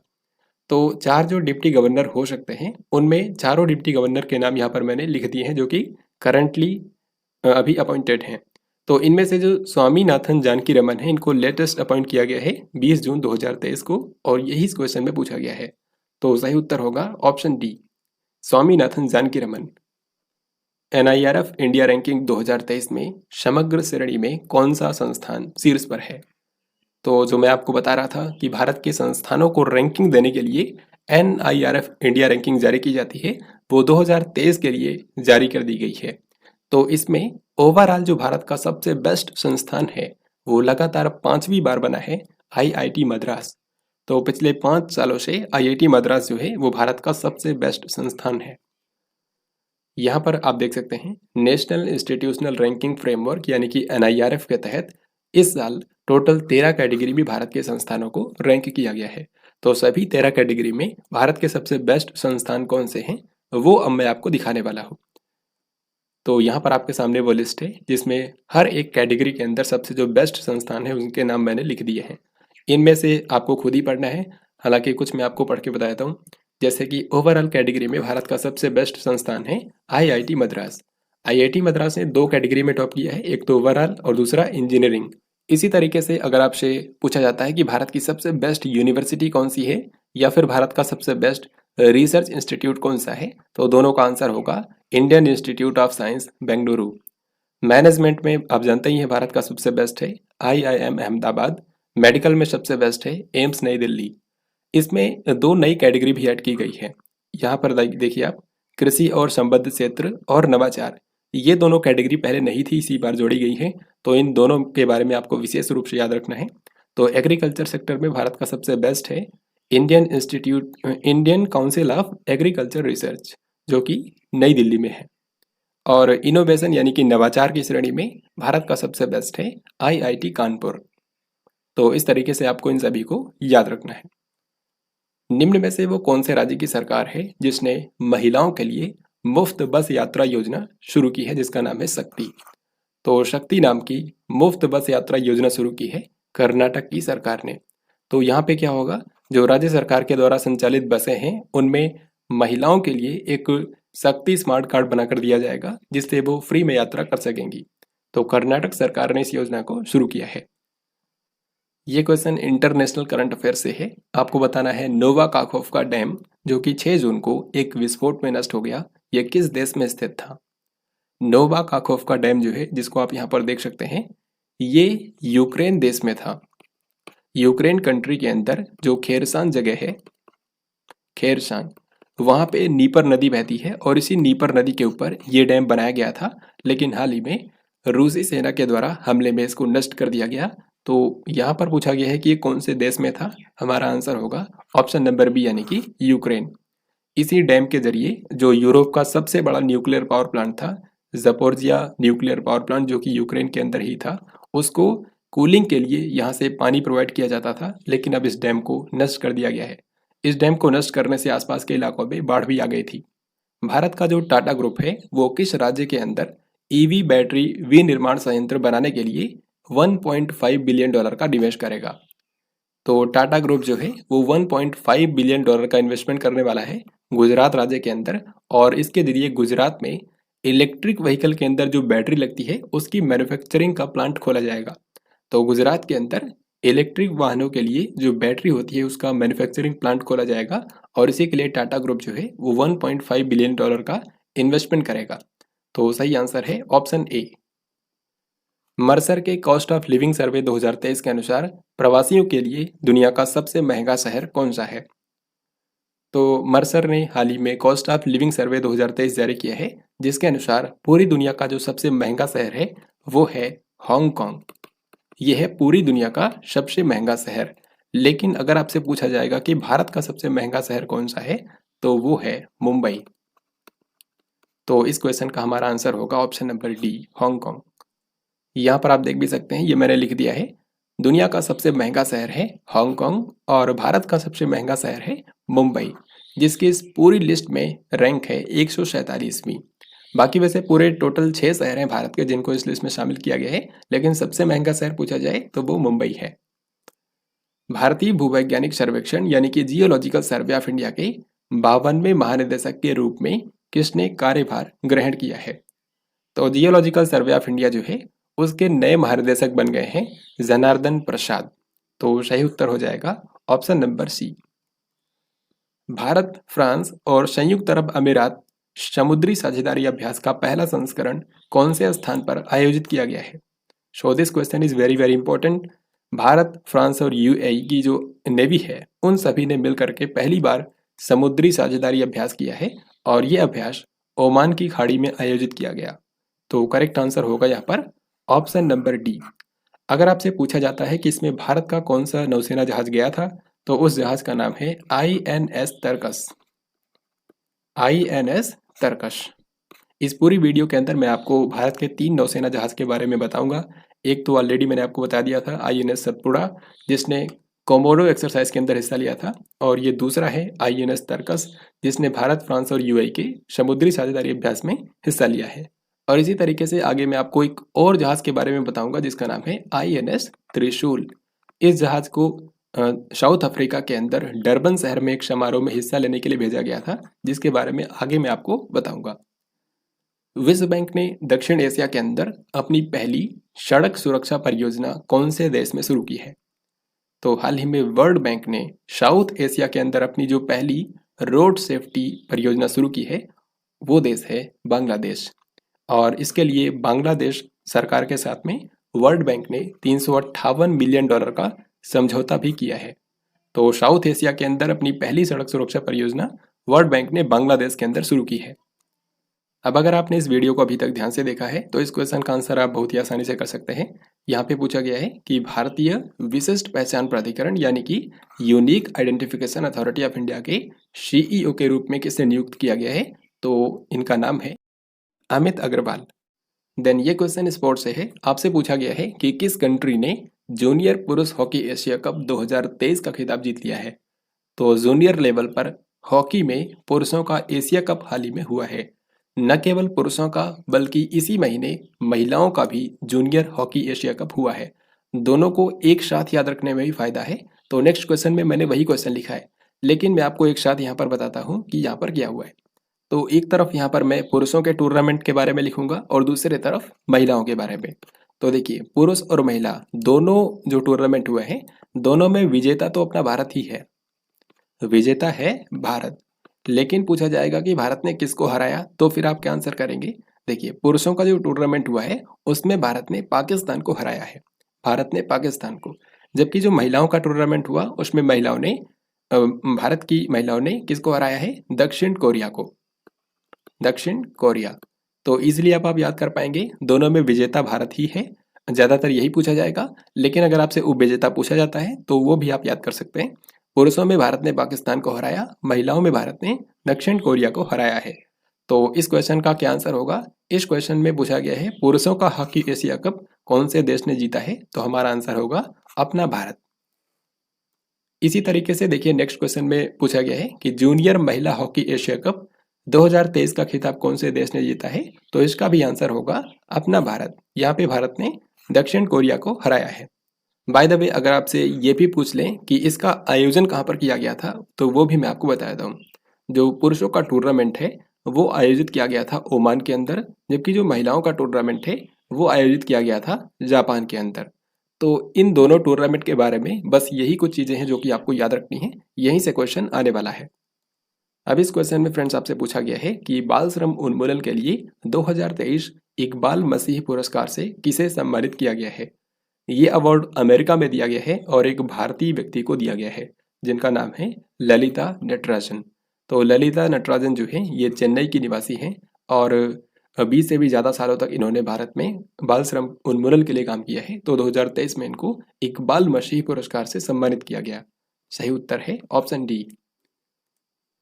2 जून 2023 को किस शहर में हुई एक ट्रेन दुर्घटना में 294 लोगों की मौत हो गई? ये जो ट्रेन दुर्घटना हुई ये 2004 के बाद दुनिया की सबसे बड़ी ट्रेन दुर्घटना बन गई और यहाँ पे 294 लोग मारे गए। ये दुर्घटना ओडिशा के बालासोर में हुई थी। सो हमारा आंसर है ऑप्शन नंबर सी। इसमें 3 ट्रेनें आपस में टकरा गई, जिनमें से एक तो मालगाड़ी थी और 2 यात्री ट्रेनें थी, जिनमें से एक थी कोरोमंडल एक्सप्रेस और दूसरी थी यशवंतपुर एक्सप्रेस। यहाँ पर आपके सामने एक पिक्चर है जिसमें दिखाया गया है कि किस तरीके से ये रेल दुर्घटना हुई। इसमें जो कोरोमंडल एक्सप्रेस है ये हावड़ा से चेन्नई की तरफ जा रही थी, लेकिन स्विच फेल होने के चलते ये लूप लाइन की तरफ चली गई और लूप लाइन में पहले से एक मालगाड़ी थी जिससे ये टकरा गई और टकराने के बाद इसके जो डिब्बे हैं वो इधर उधर बिखर गए। और फिर चेन्नई की साइड से एक दूसरी ट्रेन आ रही थी जिसका नाम था बेंगलुरु हावड़ा एसएफ एक्सप्रेस। तो इस ट्रेन से कोरोमंडल एक्सप्रेस के कुछ डिब्बे जो हैं टकरा गए और इस तरीके से ये दुर्घटना हुई। तो इसमें 294 लोगों की डेथ हो गई। हाल ही में एक रैंकिंग जारी की गई है, क्यूएस वर्ल्ड यूनिवर्सिटी रैंकिंग 2024। जिस तरीके से भारत के संस्थानों को रैंक करने के लिए एनआईआरएफ रैंकिंग इंडिया के द्वारा जारी की जाती है, उसी तरीके से कुछ है क्यूएस वर्ल्ड यूनिवर्सिटी रैंकिंग। ये पूरी दुनिया के संस्थानों को रैंक करता है ताकि स्टूडेंट्स को बेहतर इंस्टीट्यूट चूज करने में हेल्प मिल सके। तो क्यूएस वर्ल्ड यूनिवर्सिटी रैंकिंग जो है वो हाल ही में जारी कर दी गई है और इसमें भारत का जो सबसे बेस्ट संस्थान बताया गया है वो है आईआईटी बॉम्बे। तो हमारा आंसर यहाँ पर क्या होगा? यहाँ पे पूछा गया है कि आईआईटी बॉम्बे की ग्लोबल लिस्ट में रैंक क्या है, तो भारत के आईआईटी बॉम्बे की रैंक है 149वीं। यहाँ पर मैं आपको दिखा भी देता हूँ। दुनिया के शीर्ष जो संस्थान है उसमें नंबर 1 पर आता है मैसाचुसेट्स इंस्टीट्यूट ऑफ टेक्नोलॉजी और भारत का जो सबसे बेस्ट संस्थान है वो है आईआईटी बॉम्बे जिसकी रैंक है 149। केंद्रीय मंत्री सर्बानंद सोनोवाल ने भारत के पहले अंतर्राष्ट्रीय क्रूज वेसल MV एक्सप्रेस को किस शहर से रवाना किया है? तो सर्बानंद सोनोवाल जो हैं वो भारत के बंदरगाह, पोत परिवहन और जलमार्ग मंत्री हैं। इन्होंने देश के पहले इंटरनेशनल क्रूज वेसल को हाल ही में लॉन्च किया है, जिसका नाम है MV एक्सप्रेस। और इस शिप को आप यहाँ पर देख भी सकते हैं, इसका नाम है MV एक्सप्रेस और ये भारत का पहला अंतर्राष्ट्रीय क्रूज वेसल है। तो इसको कहाँ पर लॉन्च किया गया? इसको चेन्नई से श्रीलंका के लिए रवाना किया गया, चेन्नई से लेकर के श्रीलंका। तो सही उत्तर है ऑप्शन ए। निम्न में से कौन से देश ने पहले ओलंपिक ई स्पोर्ट्स वीक 2023 की मेजबानी की है? तो ओलंपिक ई स्पोर्ट्स वीक जो है ये पहली बार आयोजित किया गया और आप देख सकते हैं 22 से लेकर के 25 जून तक ये हुआ है। लेकिन सवाल ये है कि इसकी मेज़बानी किसने की है? तो इसकी मेज़बानी की है सिंगापुर देश ने। तो हमारा आंसर है ऑप्शन डी। 6 जून से ईरान ने किस देश के अंदर अपना राजनयिक दूतावास फिर से खोल दिया है? फिर से खोलने का मतलब है कि ये कभी बंद भी किया गया होगा। तो साल 2016 के अंदर 7 साल पहले ईरान और सऊदी अरब ने अपने जो राजनयिक संबंध हैं उनको तोड़ दिया था, लेकिन अब फिर से दोनों कंट्रीज ने अपने राजनयिक संबंधों को स्थापित किया है और ईरान कंट्री ने अपना राजनयिक दूतावास जो है वो सऊदी अरब में फिर से खोल दिया है। फोर्ब्स की साल 2023 के लिए जारी द ग्लोबल 2000 सूची में भारतीय कंपनियों में कौन शीर्ष पर है? तो फोर्ब्स नाम की जो मैगजीन है इसके द्वारा दुनिया के 2000 सबसे बड़ी कंपनियों की लिस्ट हाल ही में निकाली गई है और इसमें भारतीय कंपनियों में टॉप किया है रिलायंस इंडस्ट्रीज ने। तो हमारा आंसर है ऑप्शन सी। अब इस पूरी 2000 कंपनियों की लिस्ट में से आपको सिर्फ 2 कंपनियों का नाम याद रखना है। एक तो पूरी दुनिया की सबसे बड़ी कंपनी कौन सी है और दूसरा भारत की सबसे बड़ी कंपनी कौन सी है। भारत का तो मैंने आपको बता दिया है, रिलायंस इंडस्ट्रीज ने भारत की तरफ से टॉप किया है और इसकी ग्लोबल रैंक है 45। लेकिन पूरी दुनिया में सबसे बड़ी कंपनी कौन सी है? तो उसका नाम है JP मॉर्गन ग्रुप। इसको नंबर 1 रैंक मिली है और ये अमेरिका में है। बाय द वे, अगर आपको ये जानना हो कि इस पूरी लिस्ट में भारत की कितनी कंपनियां हैं जो शामिल हुई हैं, तो भारत की टोटल 55 कंपनियां शामिल हुई हैं, जिनमें से रिलायंस इंडस्ट्रीज जो है वो भारत की सबसे बड़ी कंपनी है। 8वां वैश्विक औषधि गुणवत्ता शिखर सम्मेलन किस शहर में आयोजित किया गया है? तो 8वीं बार ग्लोबल ड्रग क्वालिटी समिट हाल ही में हुआ है, जिसमें भारत के दवा निर्माण क्षेत्र पर चर्चा की गई। तो ये सम्मेलन कहाँ पर हुआ है? ये सम्मेलन मुंबई के अंदर आयोजित किया गया, जिसको भारत के स्वास्थ्य मंत्री डॉक्टर मनसुख मांडविया ने संबोधित किया। OTT प्लेटफॉर्म्स पर तंबाकू नियंत्रण चेतावनी दिखाना अनिवार्य बनाने वाला पहला देश कौन सा बन गया है? तो आप जानते हैं कि हर साल 31 मई को क्या होता है? तंबाकू निषेध दिवस। तो नो टोबैको डे के अवसर पर ही इस बार भारत दुनिया का पहला देश बना है जिसने OTT प्लेटफॉर्म्स पर तंबाकू नियंत्रण चेतावनी और डिस्क्लेमर्स दिखाना अनिवार्य बना दिया है। तो सही उत्तर है option number B. OTT platforms क्या होते हैं? जैसे कि नेटफ्लिक्स है, अमेजन प्राइम है इत्यादि, ये सभी OTT प्लेटफॉर्म्स हैं। OTT का फुल फॉर्म होता है over the top, over the top. राष्ट्रीय परीक्षण एजेंसी यानी कि NTA का महानिदेशक किसे नियुक्त किया गया है? तो बताइए इसका क्या आंसर होगा? राष्ट्रीय परीक्षण एजेंसी का नया महानिदेशक बनाया गया है सुबोध कुमार सिंह को।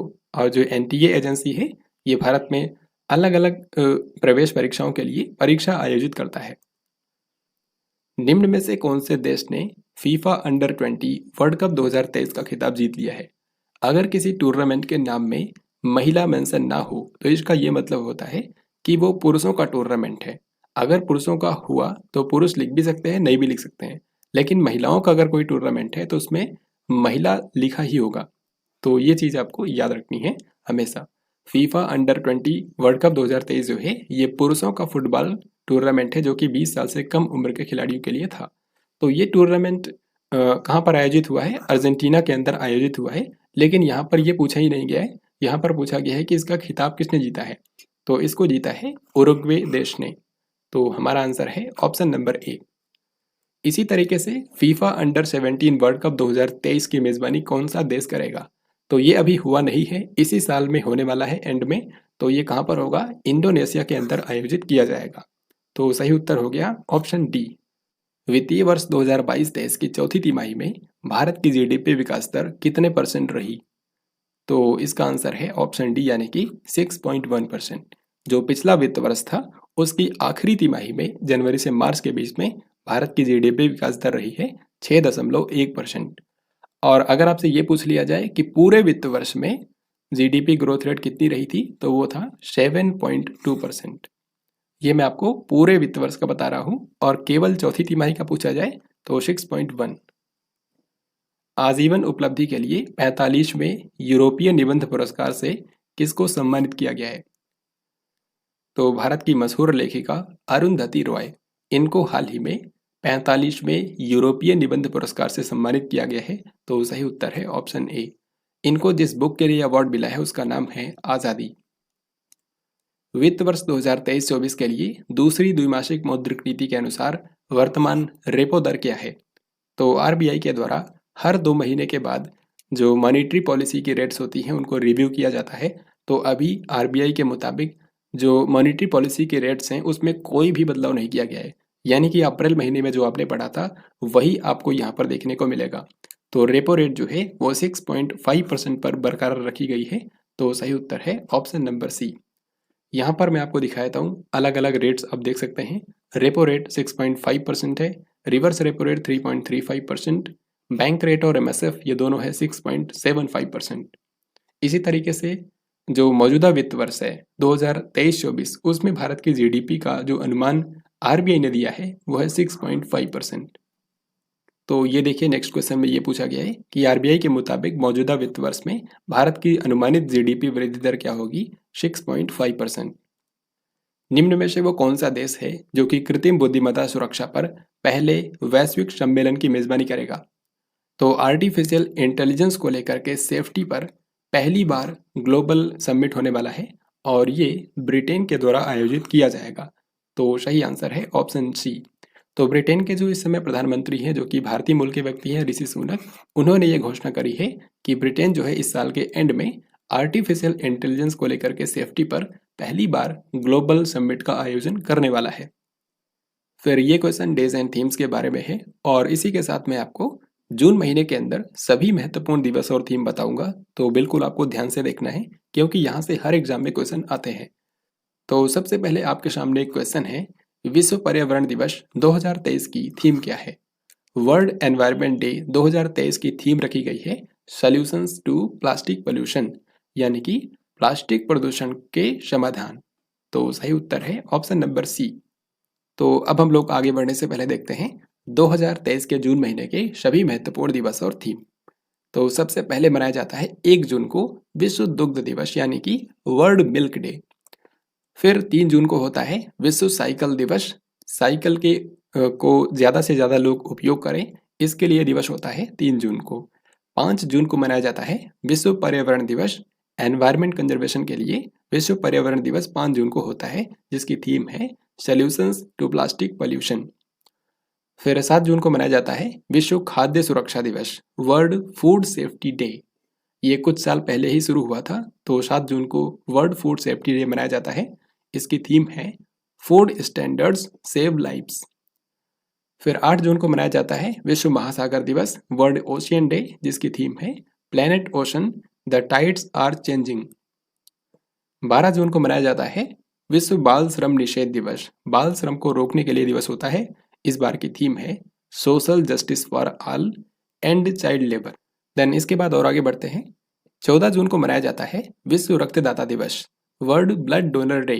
तो रक्तदान के बारे में लोगों को जागरूक करने के लिए दिवस होता है। इस बार की थीम है give blood give plasma share life share often. 20 जून को मनाया जाता है विश्व शरणार्थी दिवस, वर्ल्ड रिफ्यूजी डे। तो शरणार्थियों के कल्याण के लिए दिवस होता है। इस बार की थीम है होप अवे फ्रॉम होम।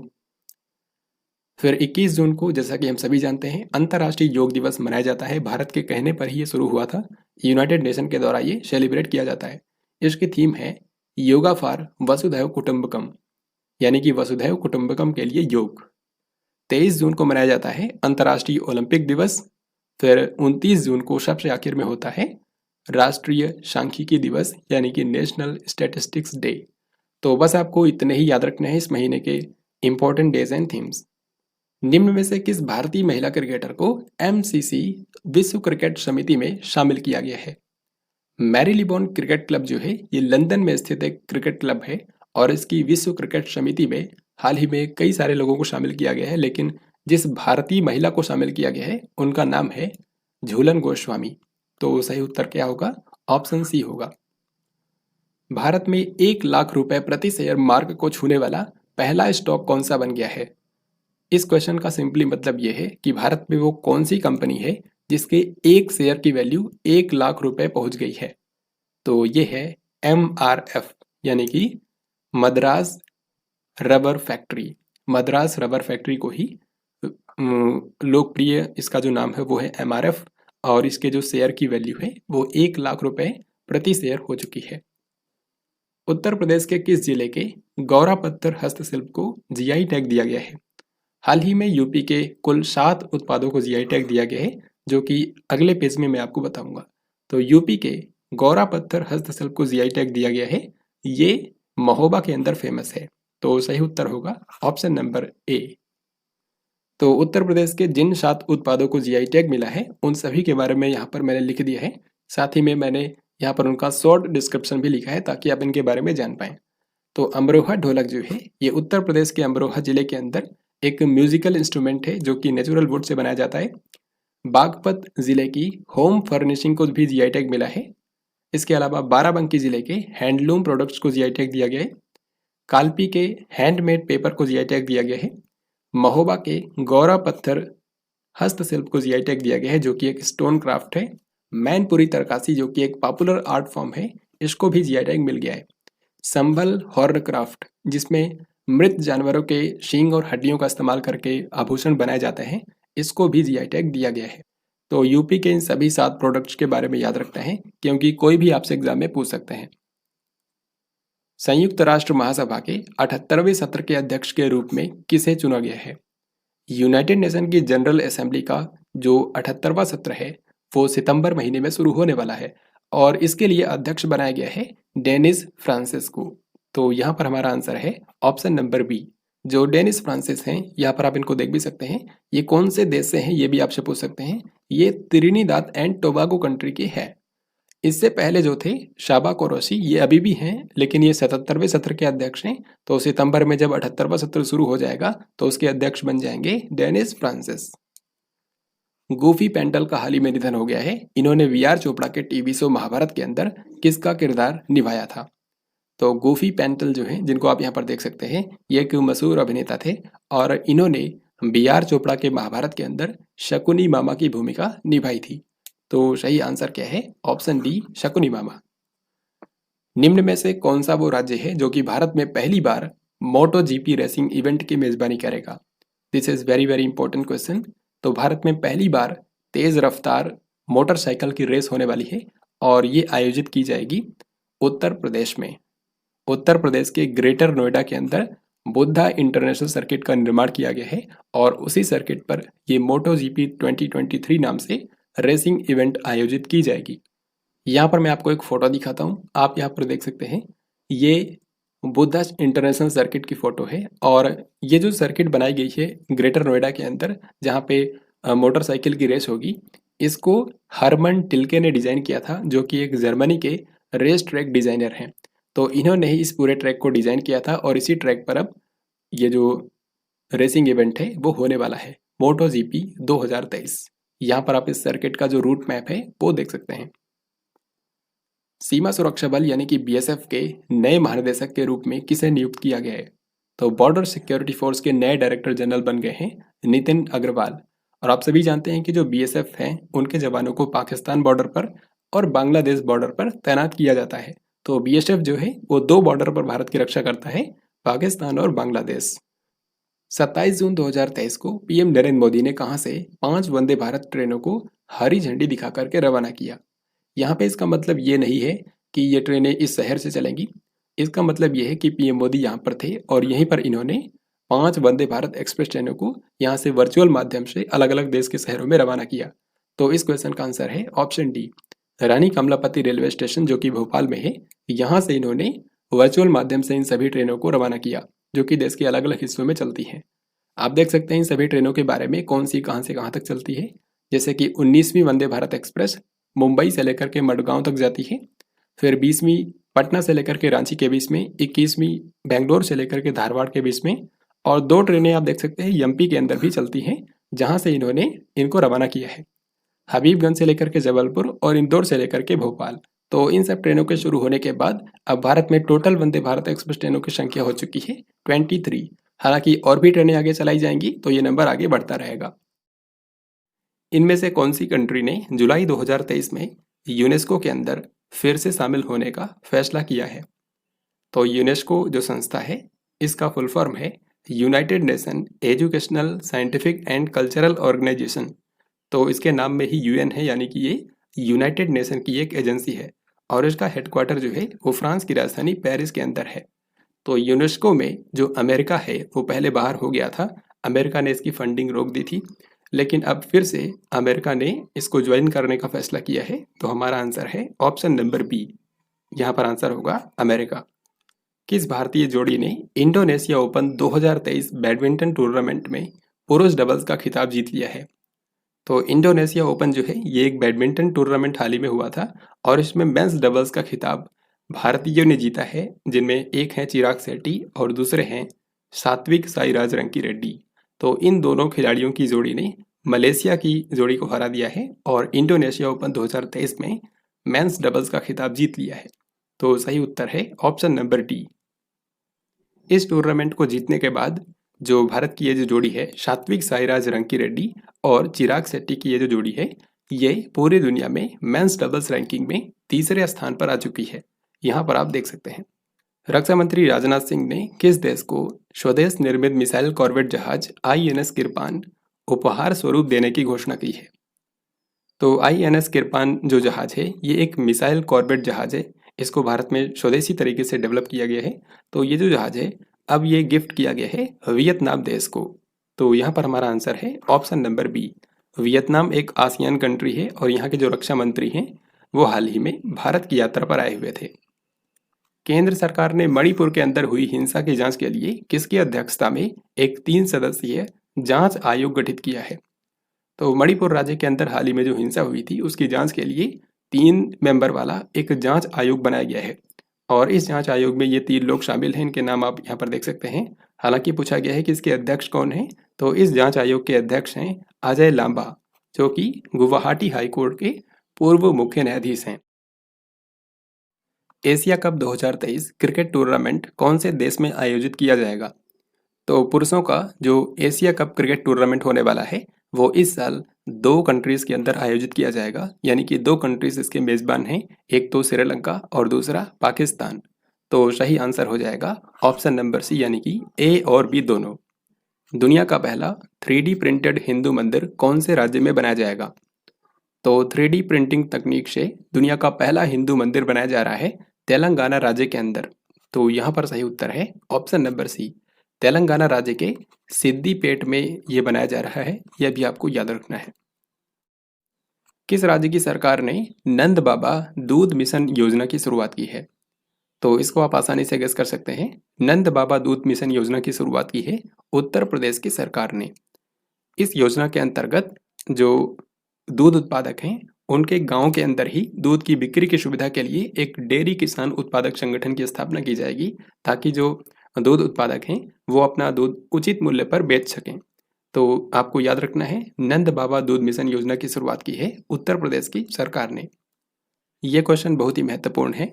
आपको बताना है 9वें अंतर्राष्ट्रीय योग दिवस 2023 की थीम क्या है? तो इंटरनेशनल योगा डे जो है वो मनाया जाता है 21 जून को, और इस बार की जो थीम है वो क्या थी? इस बार की थीम थी वसुधैव कुटुंबकम के लिए योग। तो यहाँ पर आंसर है ऑप्शन डी।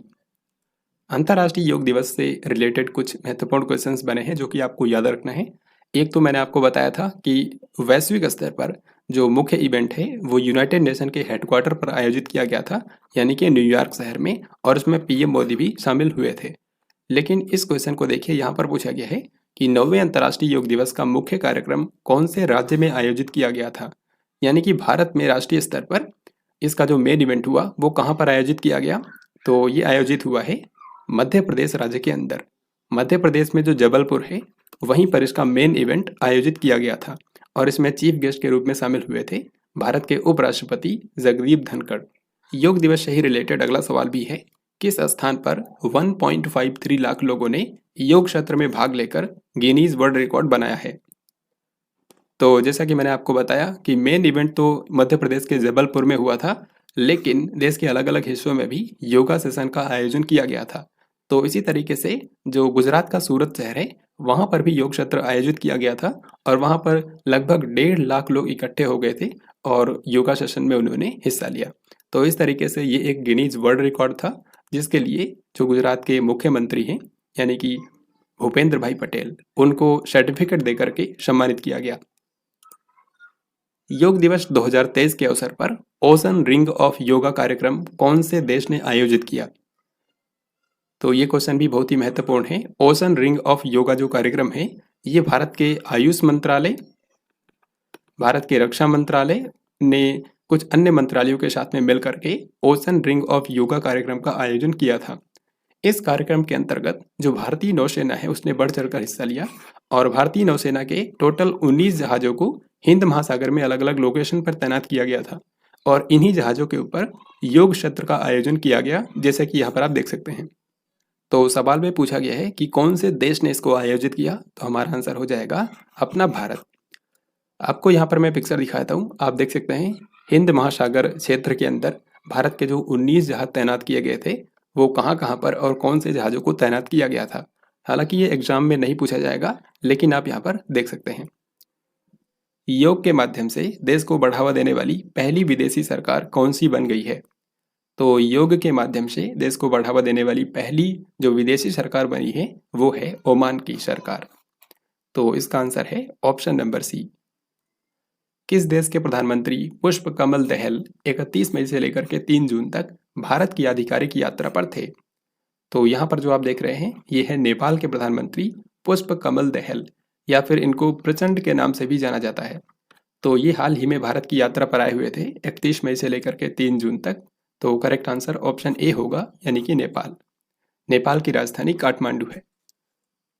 हाल ही में किस संस्था ने अंतर्दृष्टि नामक एक नए वित्तीय समावेशन डैशबोर्ड का अनावरण किया है? वित्तीय समावेशन डैशबोर्ड अंतर्दृष्टि का अनावरण किया है भारतीय रिजर्व बैंक यानी कि आरबीआई ने। फाइनेंशियल इंक्लूजन यानी कि वित्तीय समावेशन का मतलब है कि देश के सभी व्यक्ति तक वित्तीय सुविधाएं उपलब्ध हों। तो वित्तीय समावेशन को भारत में ट्रैक करने के लिए अंतर्दृष्टि नाम का एक डैशबोर्ड लॉन्च किया गया है भारतीय रिजर्व बैंक के द्वारा। अजय टू योगी आदित्यनाथ उपन्यास के लेखक कौन हैं? तो उत्तर प्रदेश के मुख्यमंत्री योगी आदित्यनाथ के जीवन के ऊपर ये बुक लिखी गई है और इस बुक को लिखा है शांतनु गुप्ता ने। यहाँ पे अजय इसलिए लिखा गया है क्योंकि योगी आदित्यनाथ के बचपन का नाम था अजय सिंह बिष्ट। तो करेक्ट आंसर होगा ऑप्शन ए। किस भारतीय शहर ने स्क्वैश वर्ल्ड कप 2023 की मेजबानी की है? तो ये क्वेश्चन भी बहुत ही महत्वपूर्ण है क्योंकि स्क्वैश का जो वर्ल्ड कप हुआ है इस बार वो भारत में आयोजित किया गया, भारत ने इसकी मेजबानी की है। तो भारत के कौन से शहर में हुआ है? भारत के चेन्नई के अंदर इसका आयोजन किया गया। सो करेक्ट आंसर होगा option number A. Squash world cup को भारत ने अभी तक जीता नहीं है, लेकिन अगर आपसे पूछ लेते हैं कि विजेता इस बार कौन बना है तो विजेता आपको याद रखना है मिस्र है। मिस्र विजेता बना है और आयोजन तो भारत के चेन्नई में हुआ था। यहाँ पर देखिए नेक्स्ट क्वेश्चन में यही पूछा गया है कि वर्ल्ड स्क्वैश चैंपियनशिप 2023 कौन से देश ने जीता है? आंसर हो जाएगा मिस्र।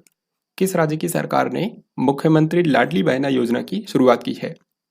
तो इसका आंसर आपको ऑलरेडी पता होगा क्योंकि ये योजना पहले भी चर्चा में थी। मुख्यमंत्री लाडली बहना योजना की शुरुआत की है मध्य प्रदेश की सरकार ने। तो सही उत्तर हो गया ऑप्शन नंबर डी। इस योजना के अंतर्गत मध्य प्रदेश राज्य की जो महिलाएं हैं उनको हर महीने 1,000 रुपये दिए जाते हैं। 1,000 रुपये उनके खातों में ट्रांसफर किए जाते हैं। किस कंट्री के अंदर ऊर्जा सहयोग के लिए बिम्स्टेक केंद्र का उद्घाटन किया जाएगा? तो सबसे पहले बिम्स्टेक क्या है? बिम्स्टेक बंगाल की खाड़ी के इर्द गिर्द बसे टोटल 7 देशों का एक समूह है जिसमें भारत भी आता है। भारत भी बिम्स्टेक का एक मेंबर कंट्री है। तो बिम्स्टेक के जो 7 सदस्य देश हैं उनके बीच में ऊर्जा क्षेत्र में सहयोग को बढ़ावा देने के लिए एक बिम्स्टेक केंद्र बनाया जाएगा और सभी बिम्स्टेक कंट्रीज ने डिसाइड किया है कि ये जो सेंटर होगा ये भारत के अंदर बनाया जाएगा। तो हमारा आंसर ऑप्शन ए होगा। यहाँ पे आप बिम्स्टेक का फुल फॉर्म भी देख सकते हैं, Bay of Bengal initiative for multi sectoral technical and economic cooperation. इसका मुख्यालय कहाँ पर है? इसका मुख्यालय ढाका में है, बांग्लादेश की राजधानी में। Rebels against the Raj western fighters for India's freedom नामक बुक किसने लिखी है? तो रिबल्स अगेंस्ट द राज नाम की जो बुक है इसको लिखा है एक इतिहासकार ने जिनका नाम है रामचंद्र गुहा। तो रामचंद्र गुहा की बुक का नाम है रेबल्स अगेंस्ट द राज। इस बुक के अंदर बताया गया है कि किस तरीके से कुछ विदेशी सेनानियों ने भारत के स्वतंत्रता संग्राम में अंग्रेजों के खिलाफ लड़ाई लड़ी थी। आपको बता दूं कि इस बुक के लिए रामचंद्र गुहा को एक अवार्ड भी मिला है जिसको बोलते हैं Elizabeth Longford prize for historical biography 2023।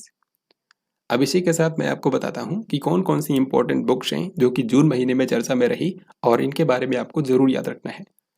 सबसे पहली बुक है the power of one thought, master your mind master your life. इस बुक को लिखा है BK शिवानी ने। हु किल्ड मूसेवाला, तो पंजाबी गायक सिद्धू मूसेवाला की डेथ के ऊपर यह बुक लिखी गई है और इसको लिखा है जुपिंदर जीत सिंह ने। Kathakali dance theatre, A visual narrative of sacred Indian mime. इस बुक को लिखा है KK गोपाल कृष्णन ने। और ये जो बुक है आप इसके नाम से ही समझ सकते हैं कि जो भारत का क्लासिकल डांस है कथकली, जो कि केरल राज्य का क्लासिकल डांस है, तो इसके ऊपर ये बुक लिखी गई है। Rebels against the Raj, western fighters for India's freedom, इसके बारे में मैंने आपको बता दिया है। इतिहासकार रामचंद्र गुहा ने इस बुक को लिखा है। अजय टू योगी आदित्यनाथ, योगी आदित्यनाथ की जीवनी है और इसको लिखा है शांतनु गुप्ता ने। यहाँ पर आपके सामने 4 राज्यों के नाम लिखे हैं, पंजाब, हरियाणा, केरल और कर्नाटक। आपको बताना है इनमें से उस राज्य का नाम जिसने हाल ही में सभी के लिए सस्ती दरों पर इंटरनेट सुविधाएं सुनिश्चित करने के लिए के फोन परियोजना शुरू की है। तो के फोन का फुल फॉर्म क्या है? Kerala fibre optic network. तो यहीं से आप समझ गए हैं कि इसका आंसर केरल होगा। केरल राज्य सरकार ने राज्य के नागरिकों को सस्ती दरों पर इंटरनेट सुविधाएं प्रदान करने के लिए के फोन परियोजना शुरू की है। इसमें प्रावधान ये भी है कि जो गरीब तबके के लोग हैं उनको फ्री में भी इंटरनेट प्रोवाइड किया जाएगा।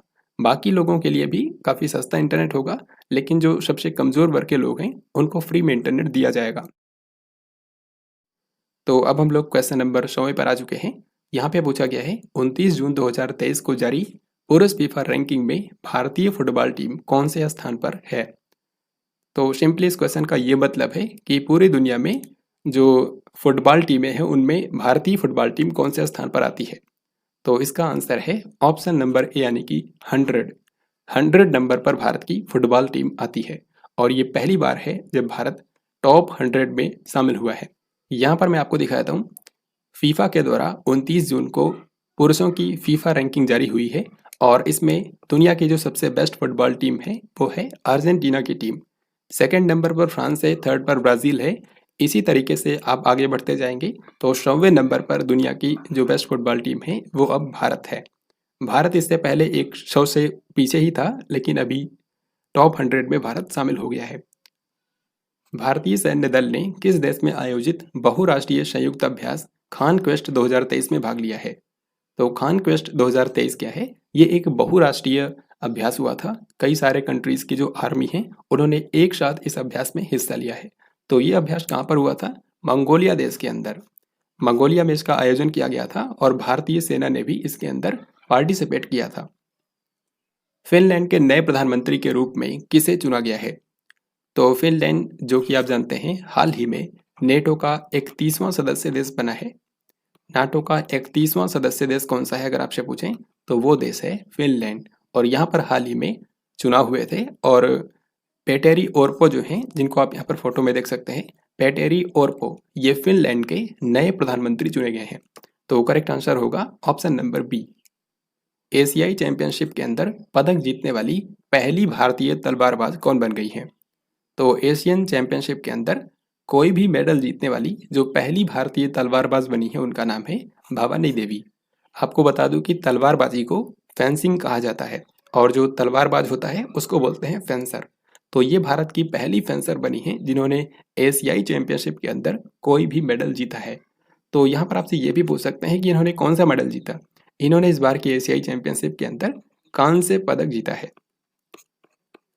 कांस्य पदक इन्होंने जीता है। निम्न में से कौन से राज्य के 5 भवनों को उनकी सुंदरता के लिए इंटरनेशनल ग्रीन एप्पल अवार्ड के लिए चुना गया है? तो हाल ही में भारत के तेलंगाना राज्य की 5 बिल्डिंग्स को इंटरनेशनल ग्रीन एप्पल अवार्ड के लिए चुना गया है उनकी खूबसूरती के लिए। ये जो अवार्ड होता है ये लंदन की एक संस्था जिसका नाम है ग्रीन ऑर्गेनाइजेशन, उसी के द्वारा दिया जाता है। तो हाल ही में तेलंगाना के 5 बिल्डिंग्स को इंटरनेशनल ग्रीन एप्पल अवार्ड दिया गया है। अगर आपको इन बिल्डिंग्स के नाम जानने हैं तो आप वीकली करंट अफेयर्स देख सकते हैं। वहाँ पर क्योंकि मैं आपको हर एक क्वेश्चन को डिटेल में बताता हूँ, तो वहाँ पर मैंने उन बिल्डिंग्स के बारे में भी बताया है।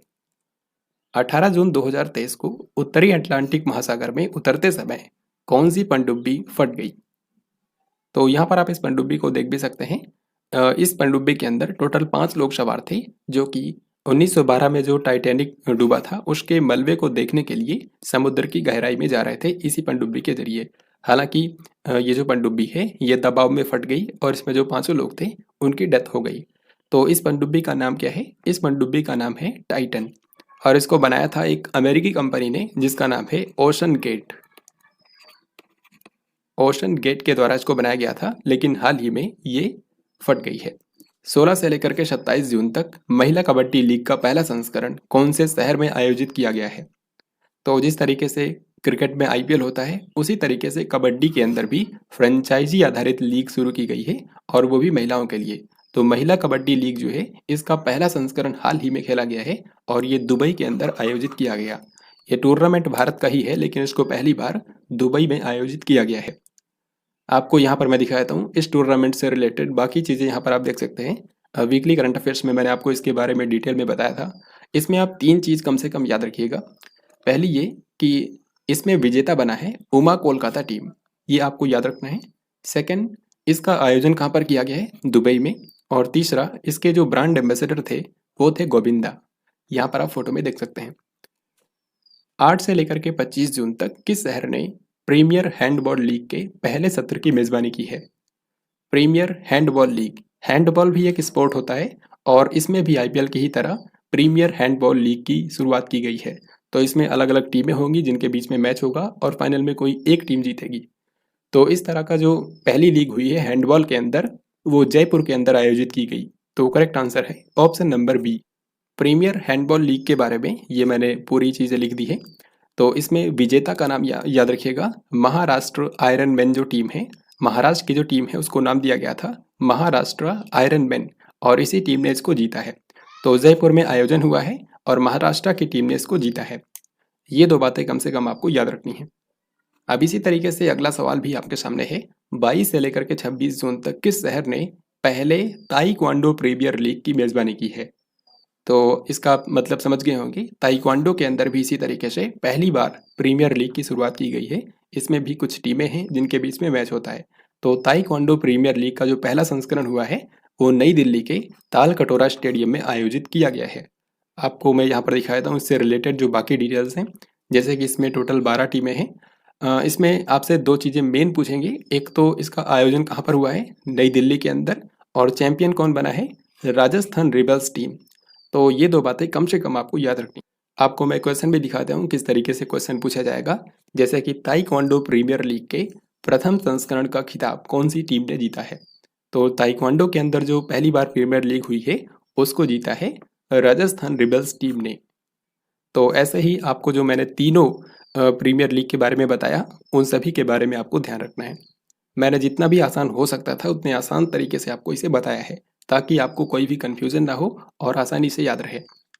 भारतीय खाद्य सुरक्षा और मानक प्राधिकरण यानी कि food safety and standards authority of India के लिए राष्ट्रीय प्रशिक्षण केंद्र का उद्घाटन कौन से शहर के अंदर किया गया है? तो भारत का जो food safety and standards authority of India है इसके लिए एक नेशनल ट्रेनिंग सेंटर बनाया गया है, जो कि कहाँ पर बना है? गाजियाबाद के अंदर। उत्तर प्रदेश के गाजियाबाद के अंदर FSSAI का नेशनल ट्रेनिंग सेंटर बनाया गया है। हाल ही में किस एयरलाइन ने 500 एयरबस विमानों का ऑर्डर देकर के विमानन इतिहास में अब तक का सबसे बड़ा सौदा किया है? तो इसका सही जवाब है ऑप्शन नंबर ए यानी कि इंडिगो। भारत की जो इंडिगो एयरलाइन है इसने हाल ही में अमेरिका की एयरबस कंपनी के साथ में टोटल $50 बिलियन का सौदा किया है और $50 बिलियन में जो इंडिगो कंपनी है ये एयरबस से टोटल 500 एयरक्राफ्ट खरीदेगा। ये 500 एयरक्राफ्ट कौन से होंगे? यहाँ पर आप देख सकते हैं A320 फैमिली एयरक्राफ्ट। तो इसी को विमानन इतिहास का सबसे बड़ा सौदा बताया जा रहा है। इंडियन एयरफोर्स के लिए लड़ाकू जेट इंजन बनाने हेतु किस कंपनी ने HAL के साथ में MOU पर हस्ताक्षर किए हैं? HAL का मतलब है हिंदुस्तान एरोनॉटिक्स लिमिटेड। जो कि बेंगलुरु के अंदर बेस्ड है और इसी ने भारत में तेजस मार्क 2 को बनाया है, जो कि हल्का लड़ाकू विमान है। तो तेजस मार्क 2 के लिए इंजन बनाने के लिए हाल ही में एचएएल ने जनरल इलेक्ट्रिक के साथ में समझौता किया है। तेजस मार्क 2 को पावर देने के लिए जो इंजन है उसका नाम है F414। तो इसी इंजन को बनाने के लिए एचएएल और अमेरिका की जनरल इलेक्ट्रिक के बीच में समझौता ज्ञापन पर हस्ताक्षर किए गए हैं। सरकार ने चाइल्ड हेल्पलाइन को किस इमरजेंसी रिस्पांस सर्विस के साथ में एकीकृत करने का निर्णय लिया है? तो जो चाइल्ड हेल्पलाइन है 1098 उसको भारत का जो इमरजेंसी रिस्पांस सर्विस है 112 उसके साथ में मर्ज कर दिया जाएगा। तो करेक्ट आंसर है ऑप्शन ए। महिला और बाल विकास मंत्रालय ने किसके साथ में मिल करके अमृत जनरेशन अभियान नए भारत के सपने का शुभारंभ किया है? तो महिला और बाल विकास मंत्रालय ने इसके लिए मेटा कंपनी के साथ में सहयोग किया है। सो हमारा आंसर ऑप्शन ए होगा। इस अभियान के अंतर्गत क्या होगा, 16 से लेकर के 18 साल तक के जो भारत के युवा हैं उनको इंस्टाग्राम और फेसबुक के ऊपर रील्स बना करके शेयर करना है कि उनकी भविष्य को लेकर के उनकी क्या आकांक्षाएं हैं, उनके क्या सपने हैं।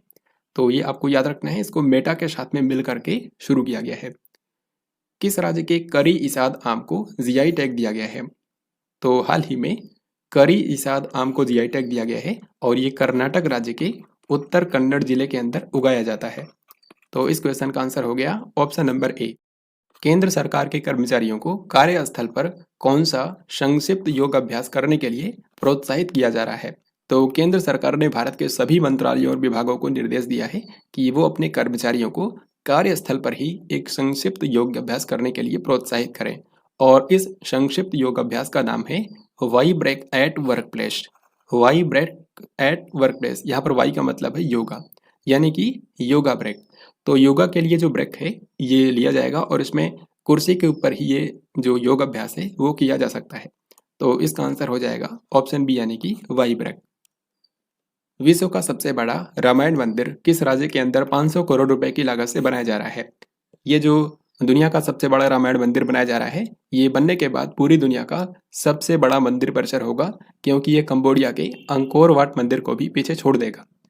तो दुनिया का जो सबसे बड़ा रामायण मंदिर है वो बनाया जा रहा है बिहार के पूर्वी चंपारण के अंदर। बिहार के पूर्वी चंपारण के अंदर केसरिया नाम की जगह है और वहीं पर यह बनाया जा रहा है। हिंदी भाषा में वर्ष 2023 के लिए बाल साहित्य पुरस्कार किसने जीता है?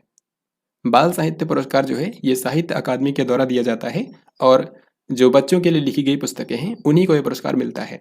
तो 2023 में हिंदी भाषा का पुरस्कार जीता है सूर्यनाथ सिंह ने, क्योंकि इनका लघु कथाओं का एक संग्रह है कौतुक ऐप, जिसके लिए इनको ये अवार्ड दिया गया है। अंग्रेजी भाषा में ये अवार्ड दिया गया है सुधा मूर्ति को और इनकी जो रचना है वो एक कथा संग्रह है जिसका नाम है grand parents bag of stories. Bharat और दक्षिण एशिया में सर्वश्रेष्ठ कम लागत वाली एयरलाइन के रूप में किस एयरलाइन को पहला स्थान मिला है? तो भारत और दक्षिण एशिया के अंदर सबसे कम लागत वाली एयरलाइन के रूप में सम्मानित किया गया है इंडिगो एयरलाइन को, जिसके बारे में अभी मैंने आपको बताया। इसी ने 500 एयरक्राफ्ट के लिए सौदा किया है। विशेष ओलंपिक 2023 किस देश में आयोजित किया गया?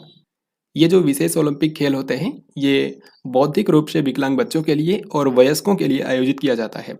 तो इसका इस बार आयोजन कहाँ पर हुआ है? ये हुआ है जर्मनी के बर्लिन में। तो करेक्ट आंसर हो गया ऑप्शन नंबर बी। यहाँ पर आप इस पूरे टूर्नामेंट के बारे में देख सकते हैं, जैसे कि बर्लिन जर्मनी में इसका आयोजन किया गया था। आपको ये भी याद रखना है कि इसमें भारत का जो दल गया था उसमें 198 एथलीटों ने हिस्सा लिया था और भारतीय एथलीटों ने टोटल 202 मेडल जीते हैं। टोटल 202, जिसमें से 76 गोल्ड मेडल हैं, 75 सिल्वर और 51 ब्रॉन्ज मेडल शामिल। यहाँ पर इसी के बारे में अगला सवाल पूछा गया है कि बर्लिन में आयोजित विशेष ओलंपिक 2023 में भारत ने कुल कितने मेडल जीते हैं? तो आंसर आपको बताना है 202 पदक। 11 जून को प्रधानमंत्री नरेंद्र मोदी ने किस शहर के अंदर पहले राष्ट्रीय प्रशिक्षण सम्मेलन का उद्घाटन किया है? तो भारत के पहले राष्ट्रीय प्रशिक्षण सम्मेलन का हाल ही में आयोजन किया गया था नई दिल्ली के अंदर।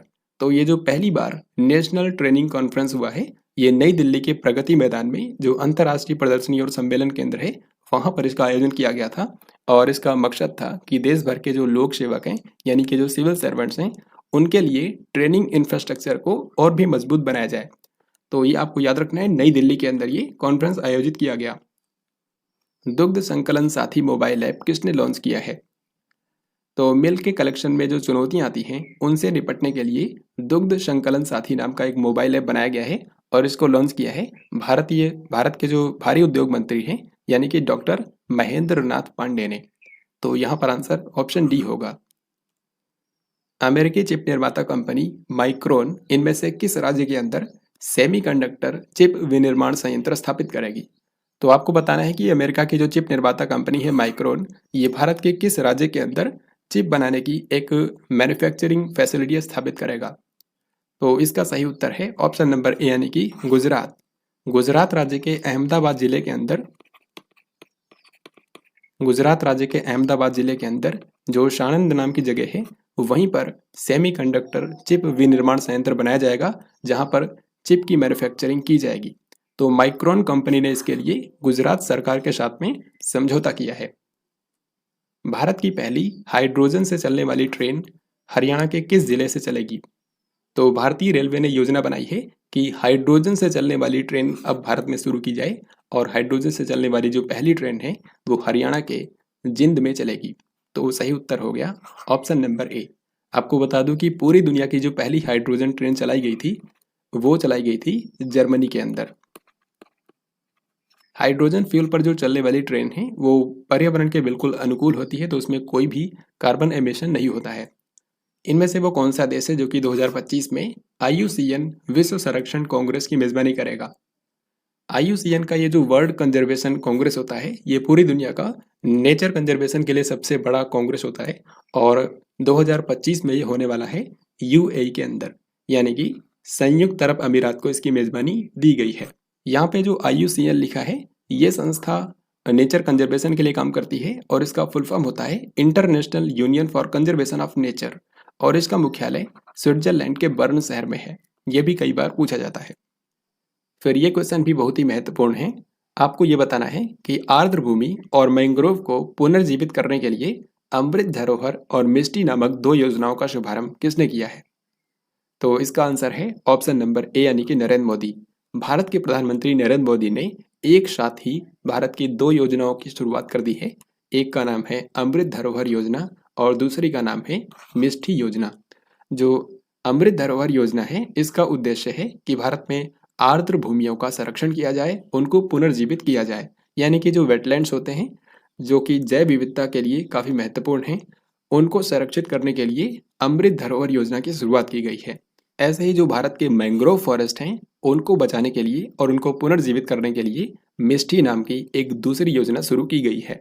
तो दोनों का शुभारंभ किया है PM नरेंद्र मोदी ने। इन दोनों के योजनाओं के बारे में इस बार के बजट के अंदर भी अनाउंस किया गया था और आप यहाँ पर मिष्टी का फुल फॉर्म भी देख सकते हैं। हाल ही में भारत ने हिमाचल प्रदेश राज्य के अंदर बागवानी को बढ़ावा देने के लिए किस संस्था के साथ में $130 मिलियन के ऋण समझौते पर हस्ताक्षर किए हैं? तो हिमाचल प्रदेश राज्य के अंदर हॉर्टिकल्चर यानी कि बागवानी को बढ़ावा देने के लिए $130 मिलियन का एक लोन एग्रीमेंट किया गया है और ये ऋण समझौता हुआ है ADB के साथ में। तो यहाँ पर उत्तर होगा ऑप्शन नंबर सी। 37वें राष्ट्रीय खेलों का शुभंकर क्या है? 37th जो नेशनल गेम्स होने वाले हैं वो कहाँ पर होंगे? सबसे पहला सवाल आपको ये याद रखना है, वो आयोजित किए जाएंगे गोवा राज्य के अंदर और इसी कारण से जो इसका शुभंकर है उसका नाम मोगा है और मोगा जो है ये गोवा राज्य का जो स्टेट एनिमल है गौर उसको रिप्रेजेंट करता है। तो यहाँ पर आंसर हमारा होगा ऑप्शन नंबर बी। यहाँ पर आप देख सकते हैं गोवा के जो मुख्यमंत्री हैं प्रमोद सावंत, उन्होंने हाल ही में मोगा जो शुभंकर है उसको लॉन्च किया है। वैश्विक प्रतिस्पर्धात्मकता सूचकांक 2023 में भारत का कौन सा स्थान है? ग्लोबल कॉम्पिटिटिवनेस इंडेक्स 2023 हाल ही में जारी किया गया है और इसमें दुनिया भर के 64 देशों को रैंक किया गया। इन 64 देशों में से भारत का स्थान अगर आपसे पूछें तो भारत का स्थान है 40वां और अगर आपसे पूछा जाए कि नंबर 1 देश कौन सा है तो वो है डेनमार्क। तो यहाँ पर आपको 2 ही कंट्रीज के बारे में याद रखना है। भारत की रैंक है 40वीं और डेनमार्क जो है नंबर 1 पर। किस राज्य की सरकार ने राज्य के पद्म पुरस्कार विजेताओं के लिए 10,000 रुपए की मासिक पेंशन की घोषणा की है? तो इसका आंसर है ऑप्शन बी यानी कि हरियाणा। हरियाणा की गवर्नमेंट ने हाल ही में घोषणा करी है कि राज्य के जो भी पद्म पुरस्कार विजेता हैं, चाहे फिर वो पद्मश्री विजेता हो या फिर पद्म भूषण विजेता हो या फिर देश का दूसरा सर्वोच्च सम्मान पद्म विभूषण के विजेता हो, उन सभी को हर महीने 10,000 रुपए की मासिक पेंशन दी जाएगी। इतना ही नहीं, राज्य की जो वोल्वो बसें हैं उनमें निःशुल्क यात्रा भी वो कर सकते हैं। तो हरियाणा सरकार ने ये सुविधा शुरू की है। हाल ही में भारतीय नौसेना ने रंगभेद के खिलाफ संघर्ष की शुरुआत की 130वीं वर्षगांठ मनाने के लिए किस स्थान पर एक कार्यक्रम में भाग लिया है?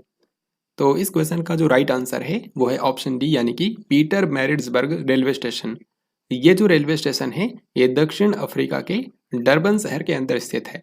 ये वही रेलवे स्टेशन है जहाँ पे साल 1893 के अंदर महात्मा गांधी को ट्रेन के फर्स्ट क्लास से एक यूरोपीय ने बाहर कर दिया था, और उसी घटना ने महात्मा गांधी को सत्याग्रह के लिए प्रेरित किया, और दक्षिण अफ्रीका में ही महात्मा गांधी ने अपना पहला सत्याग्रह भी किया था। तो रंग भेद के खिलाफ संघर्ष की शुरुआत वहीं से हुई थी, और 130वीं वर्षगांठ उसकी हाल ही में मनाई गई है। और उस अवसर पर दक्षिण अफ्रीका के डरबन में यह जो रेलवे स्टेशन है वहाँ पे एक कार्यक्रम का आयोजन किया गया था, और इस कार्यक्रम में भारत का जो INS त्रिशूल जहाज है उसको तैनात किया गया था। तो इसके बारे में ऑलरेडी मैं आपको इस वीडियो के अंदर बता रहा था, तो यही वो क्वेश्चन है। INS त्रिशूल जो जहाज है उसको डरबन शहर के पीटर मैरिट्सबर्ग रेलवे स्टेशन पर तैनात किया गया था। तो फ्रेंड्स, ये था आज का लास्ट क्वेश्चन। आई होप आपने इस वीडियो को ध्यान से देखा होगा।